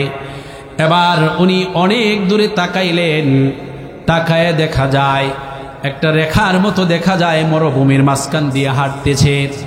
আস্তে আস্তে যখন একটু সামনের দিকে আসলো, হযরত উসমান রাদিয়াল্লাহু আনহুর ব্যবসায়ী কাফেলা সেই সিরিয়ায় গিয়েছিল, তেজারতের মাল, ব্যবসায়ী মাল নিয়ে আবার বাড়ির দিকে আসতেছে। উনি বুঝতে পারলেন যে এগুলি আমার ব্যবসায়ী মাল। এই লোকের কাছে একটা চিঠি লিখে দিল, চিরকুট লিখে দিল, যাও যেই ব্যক্তি আমার ব্যবসায়ী পরিচালক যিনি, উনার কাছে গিয়ে আমার এই চিরকুট দিবা। আর তোমার এই উটের মধ্যে যেই উটটা তোমার সবচাইতে বেশি পছন্দ হবে, আর যার মধ্যে সবচাইতে বেশি মাল যেই উটের উপরে, ওই উটটা তুমি নিবা। এই লোকটা গিয়ে যে ব্যবসায়ী পরিচালনা করে তার কাছে গিয়ে চিরকুট দিলেন। এবার চিরকুট দেখে ওই লোকটা বলল যে আপনি যেটা পছন্দ হয় আপনি এখান থেকে নিয়ে যাইতে পারেন, মানুষের পছন্দের কোনো শেষ নাই। এবার উনি সুন্দর সবচাইতে বড় যেই উট, যেই উটের মধ্যে সবচাইতে বেশি মাল, যেই উটের মধ্যে, ওই উটের লাগামের মধ্যে গিয়ে ধরেছে। এবার উটের একটা নিয়ম হলো মরুভূমির মধ্যে চলে, তাদের মধ্যে একটা ঐক্য আছে, ঐক্যটা তারা পালন করে। একটা উটের লিডার যেদিক দিয়ে যাবে সব উট তার পিছনে পিছনে যাবে। এই কথাটাই আল্লাহ কুরআনের মধ্যে আমাদেরকে বলেছেন, ওয়াতাসিমু বিহাবলিল্লাহি জামিআ। ও দুনিয়ার মানুষ, তোমরা আমার রশিকে আঁকড়ে ধরো, আমার রশিকে মজবুত করে ধরো। তোমরা ওয়াতাসিমু বিহাবলিল্লাহি জামিআ, তোমরা জমায়েত হয়ে যাও। ওয়ালা তাফাররাকু, তোমরা দলে দলে বিভক্ত হয়ো না। মানুষের মধ্যে দল বিদল আছে, দলের কোনো শেষ নাই। আমার ভাইরা, উটের মধ্যে ঐক্য আছে। উটের নিয়ম হলো একটা উট যেদিক দিয়ে যাবে পিছনে পিছনে সমস্ত উট চলে যাবে। ওই লোকটা গিয়ে যখন উটের লাগামের মধ্যে ধরলেন, এবার এই উট যেদিক দিয়া যায় সমস্ত উট এই উটের পিছনে পিছনে ছুটেছে। এবার লোকটা নাক দিয়ে বলে, ভাই একটু দাঁড়ান, উট আমার, এই উট আপনি নিন, কিন্তু এই উটটা যেহেতু আপনি নিতেছেন সমস্ত উট আপনার সাথে সাথে চলে যাইতেছে, না না একটু পরে আপনি নেন। এই কথাটা আবার উসমান রাদিয়াল্লাহু আনহুর কাছে লিখে পাঠাইলেন। ও আল্লাহর বান্দা, ও মালিক, এই উট, উনি যেই উট পছন্দ করেছে এই উটের পিছনে পিছনে সমস্ত উট চলে যাইতেছে। এই কথা বলে যখন আবার পাঠাইলেন, এবার আবার ওই লোকটাকে উসমান রাদিয়াল্লাহু আনহু পরিচালকের কাছে লিখে পাঠাইলেন। আল্লাহ যেটাকে পছন্দ করে, আল্লাহ যেটাকে ভালোবাসে, আল্লাহ চাইছে এই লোকের পিছনে আমার সমস্ত উট যাবে, এই লোকের পিছনে আমার সব মাল যাবে। অতএব তাকে উট সহ যত উট আছে, যত মাল আছে সব দিয়ে দাও। আর একটু জোরে বলেন না সুবহানাল্লাহ। এটা হলো উসমান রাদিয়াল্লাহু আনহুর এই বদান্যতা দেখে, দানশীলতা দেখে লোকটা থ হয়ে গেল। বলে কি, দেখলাম কি আর করে কি। যখন সর্বপ্রথম চিঠি লিখে দিলেন চিরকুট, তখনই উনি হতভম্ব হয়ে গেছে। উনি কি আমার লগে তামাশা করে? কিন্তু যেইভাবে লিখে দিল মনে করছে নিয়ে যাই দেখি, আসলে উনি দিয়ে দিয়েছি। পরে প্রশ্ন করলো, ও আল্লাহর বান্দা, প্রথম দিন আইসা আমি আপনাকে এই অবস্থায় দেখেছি, দ্বিতীয় দিন আইসা আপনাকে এই অবস্থায় দেখেছি, তৃতীয় দিন এই অবস্থায় দেখেছি, এই জন্য আপনার কাছে আমি কোনো কিছু চাইতে সাহস করি নাই। এরকম করলেন কেন? উসমান রাদিয়াল্লাহু আনহু ডাক দিয়া বলে, ভাই রে, এই দুনিয়ার যত সম্পদ আছে সব সম্পদের মালিক হলো আমার আল্লাহ। এই সম্পদের তত্ত্বাবধায়ক হিসাবে আমাদেরকে আল্লাহ দিয়েছেন। এই সম্পদকে আ জায়গায় কু জায়গায় ব্যবহার করা যাবে না। এই সম্পদকে নাট্যমঞ্চে ব্যবহার করা যাবে না। এই সম্পদকে যাত্রা পালার জন্য ব্যবহার করা যাবে না। এই সম্পদকে মদ খেয়ে সম্পদ নষ্ট করা যাবে না। এই সম্পদকে গান বাজনা ইত্যাদি করে সম্পদ নষ্ট করা যাবে না। আপনাকে যদি বলা হয় আপনি মাদ্রাসার জন্য 1000 টাকা দেন, অনেক ধনী লোক আছে তার চেহারা কালা হয়ে যায়, আছে না নাই? অনেক ধনী লোক আছে তার চেহারা কালো হয়ে যায়। রে ভাই, এই সম্পদ আপনার না, এই সম্পদের পাহারাদার হিসাবে আল্লাহ আপনাকে নিয়োজিত করেছে। কথা বলেন ঠিক কিনা? আওয়াজ করে বলেন ঠিক কিনা? আপনাকে পাহারাদার, আমাকে পাহারাদার বানাইছে। এখন মানুষে অনেক সময় মানুষ বলে হুজুররা দান করে না। উসমান রাদিয়াল্লাহু আনহুর চাইতে বড় হুজুর এই জমিনে আর আছে নাকি? কথা বলেন না। উসমান রাদিয়াল্লাহু আনহুর চাইতে বড় হুজুর নাই। আরেকটা ঘটনা উসমান রাদিয়াল্লাহু আনহুর হাদিস থেকে শোনাই। একবার মদিনায় দুর্ভিক্ষ, দ্রব্য মূল্যের দাম এমনভাবে বেড়েছে মানুষ কেনার মতন সুযোগ নাই। আমিরুল মুমিনিন হযরত উমর, হযরত আবু বকর রাদিয়াল্লাহু আনহু সকলে গিয়া বলল, আমিরুল মুমিনিন, দ্রব্যমূল্যের যে দাম, যেই অভাব লেগেছে, আমরা কেনার জন্য সুযোগ পাইতেছি না, হাহাকার লেগে গেছে, কি করা যায় পরামর্শ করেন, অথবা আল্লাহর কাছে দোয়া করি। এবার উনি বলল, ঠিক আছে, আগামীকাল আসো, আমরা সকলে মিলে পরামর্শ করব, আল্লাহর কাছে দোয়া করব, যাতে করে আল্লাহ এই অভাব দূর করে দেয়। এবার পরের দিন হযরত উসমান রাদিয়াল্লাহু আনহুর কাছে ওনার ব্যবসায়ী মাল আবার আসলেন। অনেক মাল আসছে, এই খবর মদিনায় ছড়িয়ে গেল। উসমান রাদিয়াল্লাহু আনহু ব্যবসায়ী মাল নিয়ে এসেছে। সবাই বড় আশা করে হযরত উসমান রাদিয়াল্লাহু আনহুর কাছ থেকে মাল ক্রয় করার জন্য গেলেন। ডাক দিয়ে বলে, কে কত দিয়ে নেবেন আমার মাল? বলে 1 দিরহাম দেব। বলে একটু বেশি দেওয়া যায় না? উসমান রাদিয়াল্লাহু আনহু বলে, একটু বেশি দেওয়া যায় না। বলে, যা দিতেছি তাই তো কষ্ট হচ্ছে, এর বেশি দিলে আমাদের জুলুম হয়ে যাবে। হঠাৎ করে উনি ডাক দেয়া বলে, যেই ব্যক্তি আমার কাছ থেকে আমাকে আমার মালের 700 দিয়ে আমার কাছ থেকে যেই ব্যক্তি আমার মাল কিনবে, তার কাছেই আমি মাল বিক্রি করব। এই কথা যখন বললেন, সমস্ত সাহাবায়ে কেরামরা হতভম্ব হয়ে গেল। বলে কি, 1 দিরহাম দিয়ে কিনতে পারি না, আর উনি 700 দিরহাম আমাদের কাছে চায়, এটা কেমন করে সম্ভব? একটু পরেই সকলে যখন হতাশ হয়ে যাইতে লাগলো, একটু পরে আবার ডাক দিলেন, আসো আসো, এই মাল তোমাদেরকে আমি বিনা পয়সায় বিনা মূল্যে দিয়ে দিলাম। আওয়াজ করে বলেন আল্লাহু আকবার। উসমান রাদিয়াল্লাহু আনহু এই কাজ যখন করলেন, সবাই ডাক দিয়ে বলে, উসমান, আপনি তো বললেন 700 দিরহাম না দিলে মাল দিবেন না, আপনি কেমন করে এই মাল আবার আমাদেরকে ফিরিয়ে দিয়ে দিলেন? উসমান রাদিয়াল্লাহু আনহু বলে, আমি যে 700 দিরহাম দিয়ে 700 দিয়ে আমার কাছ থেকে নিয়েছেন, আমি তার কাছেই বিক্রি করেছি। আল্লাহ রাব্বুল আলামিন বলেন, মাসালুল লাযীনা ইউনফিকুনা ফি সাবিলিল্লাহি কামাসালি হাববাতিন আনবাতাত 7 সানাবিলা ফি কুল্লি সুমবুলাতিন মিআতু হাব্বাহ। আল্লাহু আকবার। আল্লাহ রাব্বুল আলামিন বলেন যে তাদের উপমা হলো, যারা আল্লাহর রাস্তায় দান করে, তাদের উপমা হলো একটা শস্য বীজ, তার থেকে একটা শীষ গজায়, একটা শীষ থেকে 700 দানা হয়, 700 দানা একটা শস্য থেকে 7টা শীষ গজায়, এক একটা শীষের মধ্যে 100 করে দানা হয়। আর তাদের উপমা হলো ওই বীজের মতো, যারা আল্লাহর রাস্তায় দান করবে তাদের উপমা আল্লাহ দিলেন শস্য বীজের সাথে।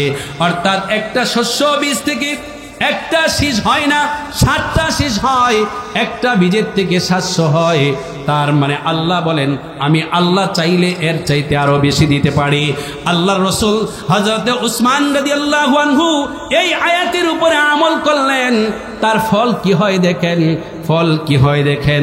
হযরতে আব্বাস রাদিয়াল্লাহু আনহু ডাক দিয়ে বলেন, পরের দিন আমি স্বপ্নে, 2 দিন পরে আমি স্বপ্নে দেখলাম আল্লাহর রাসূল খুব তাড়াহুড়ো করে কোথায় যেন যাচ্ছে। আমি আল্লাহ রাসূলকে স্বপ্নের মধ্যে ডাক দিলাম, ইয়া রাসূলুল্লাহ একটু সময়ের জন্য তাশরিফ নেন, একটু যদি দাঁড়াইতেন গো পয়গম্বর, কতদিন যাবত আপনার সাথে আমার সাক্ষাৎ নাই, আরো 2টা কথা জিজ্ঞাসা করতে চাই। আল্লাহর রাসূল বলে, ও আব্বাস এখন দাঁড়াইবার সময় নাই, সময় নাই, সময় নাই। আমার উসমান কালকে যেই দান করেছে আমার আল্লাহ আমাকে ডাক দিয়ে বলেছে পয়গম্বর, ও আমার বন্ধু উসমানের এই দানের বিনিময় আমি আল্লাহ জান্নাতের ভিতরে কত নিয়ামত দিয়েছে। আল্লাহু আকবার। আল্লাহর কাছে আছে না নাই? ও আমার ভাই, হযরতে আব্বাস রাদিয়াল্লাহু আনহু ডাক দিয়ে বলে, আল্লাহর রাসূল তাড়াতাড়ি করে চলে গেলেন। আল্লাহর রাসূল ডাক দিয়ে বলে, আব্বাস দেরি করলে হবে না, আল্লাহ আমার উসমানের জন্য কি রেডি করে রেখেছে ওটা আমাকে দেখতে হবে। আমার ভাইরা, দান করলে লাভ না লস? আওয়াজ করে বলেন। আর এই দান যদি আপনি আল্লাহর রাস্তায় করেন তাহলে অন্য আমল 10 গুণ, আর এই আমলের গুণ বাড়াইতে বাড়াইতে আল্লাহ 700 গুণ তার চাইতে আরো বেশি দিবে। আমার ভাই রে, সাহাবায়ে কেরামের কথা বললাম, তারা দিনকে আঁকড়ে ধরেছে, দুনিয়াকে তুচ্ছ করে দিয়েছে। হযরতে উসমান রাদিয়াল্লাহু আনহু এরকম অহরহ ঘটনা আছে, আরো বলা যাবে, সময় কম। প্রধান বক্তা হযরত এসে গেছেন। আমি আপনাদেরকে বলতে চাই যে এই মাদ্রাসা উপলক্ষে, আজকে দারুন নাজাত বালিকা মাদ্রাসা উপলক্ষে এত সুন্দর আয়োজন করেছে, আপনার আমার সন্তানেরা, আপনার পাড়ার সন্তানেরা, আমার মুসলমান সন্তানেরা, এতিম সন্তানেরা এই মাদ্রাসার মধ্যে লেখাপড়া করে, তাদের অনেক খরচ হয়, অনেক ভরণ পোষণ করতে হয়। ভাই মনটা ছোট করবেন না, মনটা ছোট করবেন না। দানকে নিয়ে যারা তুচ্ছ তাচ্ছিল্য করে, হযরতে আয়েশা রাদিয়াল্লাহু আনহা থেকে হাদিসটা বর্ণিত, একজন মহিলা আল্লাহর হযরতে আয়েশা রাদিয়াল্লাহু আনহার কাছে এসেছে, তার হাত 2টা গুটে রেখেছে পিছনের দিকে, ডাক দিয়ে বলে, তুমি কে? তোমার হাত পিছনে গোটানো কেন? ডাক দিয়ে বলে, আপনি আমার হাত দেখতে চাইন না? এবার হযরতে আম্মা জান আয়েশা রাদিয়াল্লাহু আনহা বলে, না তোমার হাত দেখাইতে হবে। এবার জোরপূর্বক হাত দেখাইতে গিয়ে বলে, আমার হাত অবশ হয়ে গেছে। কেন অবশ হয়েছে আমাকে বলো। ডাক দিয়ে বলে, আমার মা আমার বাবা উভয়জন দুনিয়াতে নাই। আমার বাবা দান করতেন, মানুষকে সহযোগিতা করতেন, কিন্তু আমার মা দান পছন্দ করতেন না, তুচ্ছতাচ্ছিল্য করতেন। দান করলেও সবচাইতে খারাপ যেটা সেটা করতেন, নরমাল যেটা সেটা করতেন।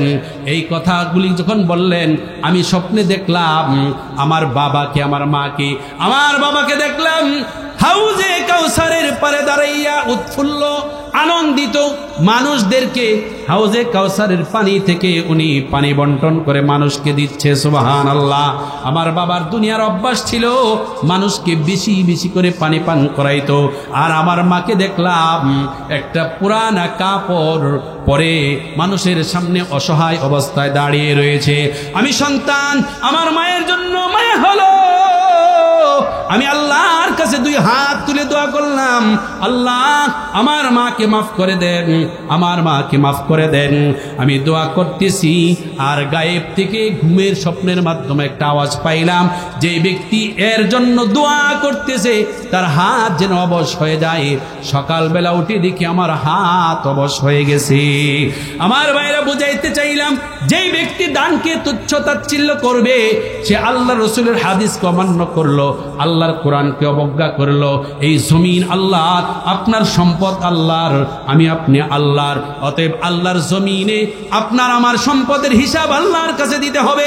কি এক নাম্বার সম্পদ, এক নাম্বার হিসাব দিতে হবে কি, আপনি যখন সম্পদ কামাই করছেন এটা হালাল ভাবে না হারাম ভাবে, এটার হিসাব দিতে হবে। আর এই সম্পদ খরচ করছেন, ব্যয় করছেন কোন পথে, এই হিসাব যতক্ষণ পর্যন্ত না দিবেন তার এক মুহূর্ত আপনি সামনের দিকে যাইতে পারবেন না।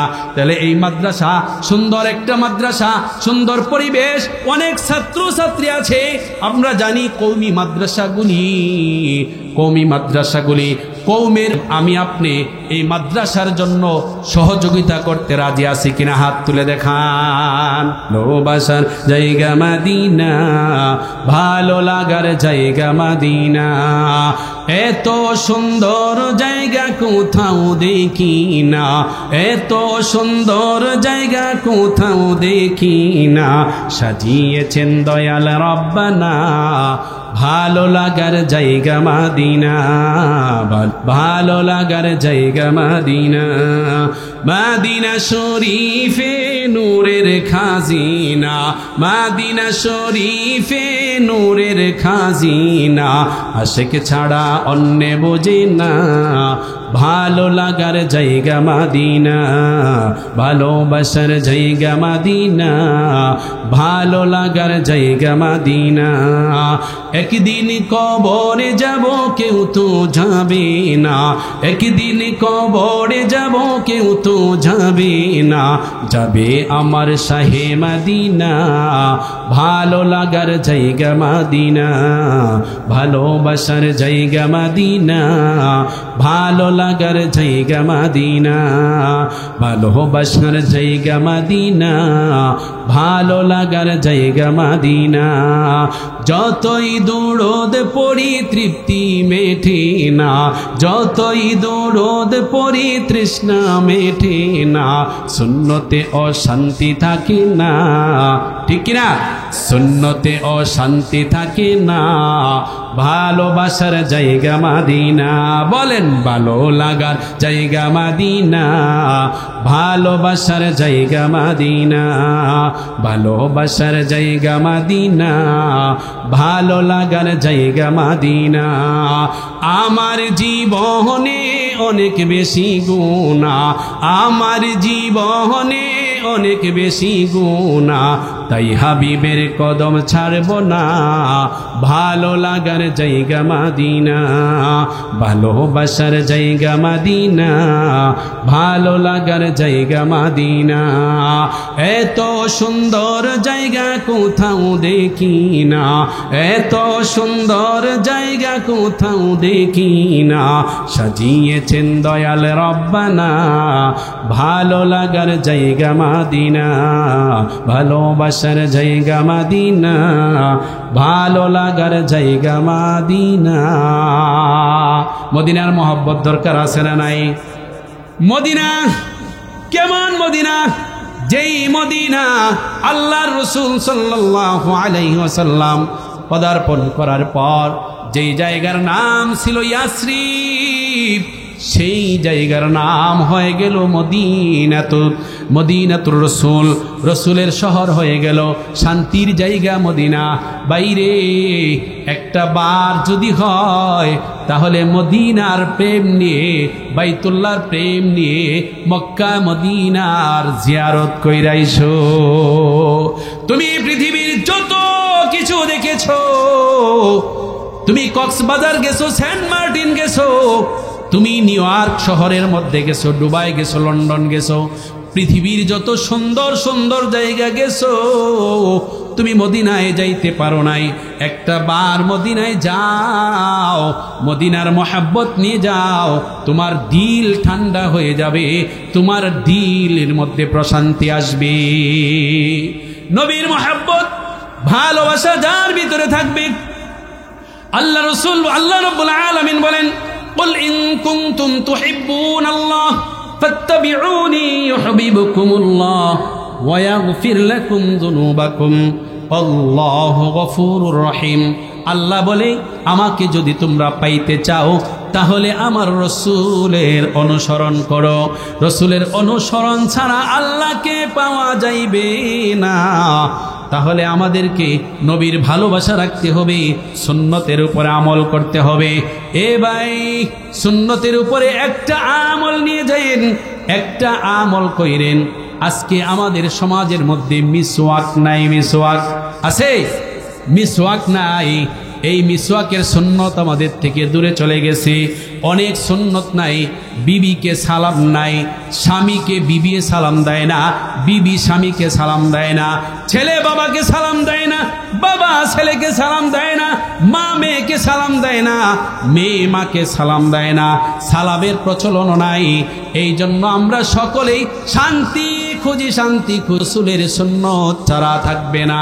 এই জন্যই কবি বলে, সুন্নতে অশান্তি থাকে না, ভালোবাসার জায়গা মাদিনা। সুন্নত দিয়ে আপনার জীবন সাজান, সুন্নত দিয়ে ঘর সাজান, সুন্নত দিয়ে পরিবার সাজান, অটোমেটিক শান্তি পাইবেন। সন্তান কথা শুনবে, স্ত্রী কথা শুনবে। ও ভাই, আজকে থেকে একটা ওয়াদা করেন, একটা ওয়াদা করেন। যারা কখনো স্ত্রীকে সালাম দেন নাই, আজকে থেকে এখান থেকে একটা ওয়াদা করতে পারবেন কি আমরা কি মুসলমান কিনা? আওয়াজ করে বলেন, মুসলমান কিনা? মুসলমানেরই তো সালাম নাকি? ঘরে যে আছে স্ত্রী, উনি কি মুসলমান না? হ্যাঁ, আমি মুসলমান, আমার ঘরেও আছে মুসলমান। মুসলমানকে মুসলমান সালাম দিবে, এটা হলো বড় একটা আমল। আচ্ছা, আপনাদের নিজের ইচ্ছায় আমি আপনাদেরকে বলতে চাই, আজকের যাওয়ার পরে, আলোচনা শোনার পরে, কে কে নিজের থেকে স্ত্রীকে আজকে ঘরে গিয়ে সালাম দিবেন? হাত তুলে দেখান। কে কে দিবেন? হাত তুলে।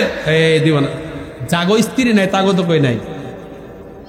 জাগো স্ত্রী নেই, তারা হাত তুললে কামাবো। নিয়ত করে ওইটা যে স্ত্রী হইলে সালাম দেব, এটা ভালো নিয়ত। আর আম্মাজান যারা আছেন ফ্যান্ডেলের মধ্যে, যে এই সমস্ত আম্মাজিরা আছে, কি নাম ভাই? জনাব হাবিবুর রহমান ভাই ছক্কা মারছে একটা লাশ, ভালো যার সব ভালো তার। 500 টাকা আমার ভাইয়ের দান কবুল করে বলেন আমিন। রিয়াজুল ইসলাম ভাই 500 টাকা। একটা আমল নিয়ে যান, কাজে লাগবে ইনশাআল্লাহ। সকলে যাদের স্ত্রী ঘরে আছে সালাম দিবেন। স্ত্রী ঘরে না থাকলেও, খালি ঘরে ঢুকলেও সালাম দিতে হয়। কথা বলেন ঠিক কিনা? খালি ঘরে ঢুকলেও সালাম দিতে হবে, কারণ ঘরের মধ্যে স্ত্রী না থাকলে আরো অনেক কিছু থাকে। আম্মাজি, আপনাকে বলি, মাইকের আওয়াজ যাদের কানে যাইতেছে, যেই সমস্ত আম্মাজিরা ঘরে বৈশা রয়েছে শুনতেছে, তাদেরকে বলি, গো আম্মা, কষ্টের কোনো দায়িত্ব দেই নাই, শুধু মুখটা লেরে আপনার স্বামীর জন্য আপনি একটা শান্তির দোয়া করবেন। আসসালামু আলাইকুম ওয়া রাহমাতুল্লাহ। সবাই বলেন আসসালামু আলাইকুম ওয়া রাহমাতুল্লাহ। এই ওয়া রাহমাতুল্লাহ না বললো অন্ততপক্ষে আসসালামু আলাইকুম এইটুকু তো বলতে পারবো না? তাহলে ইনশাআল্লাহ আজকের আমল, আমার আলোচনার আমল হলো, একটা আমল আপনারা বাস্তবায়ন করছেন যে যেভাবে পারছেন। আমি দানের আলোচনা করছি, কোরআনের হাদিস দেখেই দানের আলোচনা করেছি, এই আমলটি আমরা করছি। এখন আরেকটা আমল দিলাম, সেটা হলো বাসায় গিয়ে যাদের স্ত্রী আছে তারা সালাম দিবেন। হ্যাঁ, এখানে এমন লোক আছে, বাপ আসে নাই, ছেলে আসছে, আসে নাই, ছেলে আসছে, ছেলের আগিয়া বাবারে সালাম দিবে, ছেলে মাকে সালাম দিবে। আল্লাহ রসুলের সুন্নতের মধ্যে যে কি শান্তি, এই শান্তির কোনো সীমানা নাই। হুজুর তো আসছে। এক সাহাবী, এক লোক আল্লাহ রসুলকে সহ্য করতে পারতো না। শুনেন, আল্লাহ রসুলের কথাও সহ্য করতে পারতো না, ওনাকে দেখতেও পারতো না, কিন্তু তার ঘরে শান্তি ছিল না। এখন শান্তির জন্য খালি দৌড়ায়। মনে করেন যে 50 বছর বয়স, 60 বছর হয়ে গেছে, তাও স্ত্রীকে ধরে মারে, স্ত্রীও তারে মাঝে মাঝে মারে। অশান্তি, ছেলে মেয়েরা কথা শুনে না। এখন কি করবে? আল্লাহ রসুলের সামনে দিয়ে যাইতেছে, মসজিদে নববীর সামনে দিয়ে তো যাইতেছে, তার অভ্যাস আল্লাহ রসুলের কথা শুনবে না। কথা না শোনার জন্য কানের মধ্যে দিছে আঙ্গুল বা তুলা দিয়ে ডাইকা রাখছে, কথা শুনবে না। কত বড় বিদ্বেষী! তো এই লোকটা যখন আল্লাহর কি কাম, একদিন হঠাৎ করে সামনে দিয়ে যাইতেছে, ওই মসজিদের নববীর সামনে আল্লাহ রাসূল যে জায়গায় কথা বলে ওখানে গিয়ে পায়ের মধ্যে কি যেন বিচ্ছে, ও মাগো কইরা কাঁটা বাইর করতে গেছে, আর এই কথাটা তার কানের মধ্যে গিয়ে ঢুকছে যে স্ত্রীকে যারা সালাম দিবে তাদের ঘরের অশান্তি দূর হয়ে যাবে। সুবহানাল্লাহ। ইহুদি মানুষ আল্লাহ রসুলের বিদ্বেষ তার ভিতরে, বাড়ির থেকে আবার ঝগড়া করে আইছে, মনের মধ্যে কষ্ট, তো বাড়ির থেকে স্ত্রীর সাথে খাবে এই কথা বলছে যে স্ত্রীর সাথে এক প্লেটে যারা খাবে স্ত্রী স্বামী স্ত্রীর মধ্যে মহাব্বত বাড়বে, মিল মহাব্বত বাড়বে। এই লোক বলে যে সারা জীবন যুদ্ধ করলাম, কষ্ট করলাম, কোনোদিন মহাব্বত পাইলাম না, আর মোহাম্মদ কয় এক প্লেটে খাইলেই নাকি শান্তি হবে। ট্রাই করি তো একটু। ধরেন হাঁটতে হাঁটতে কালিয়াকুর বাজারে গেছে, গিয়া একটা প্লেট আনছে বড়,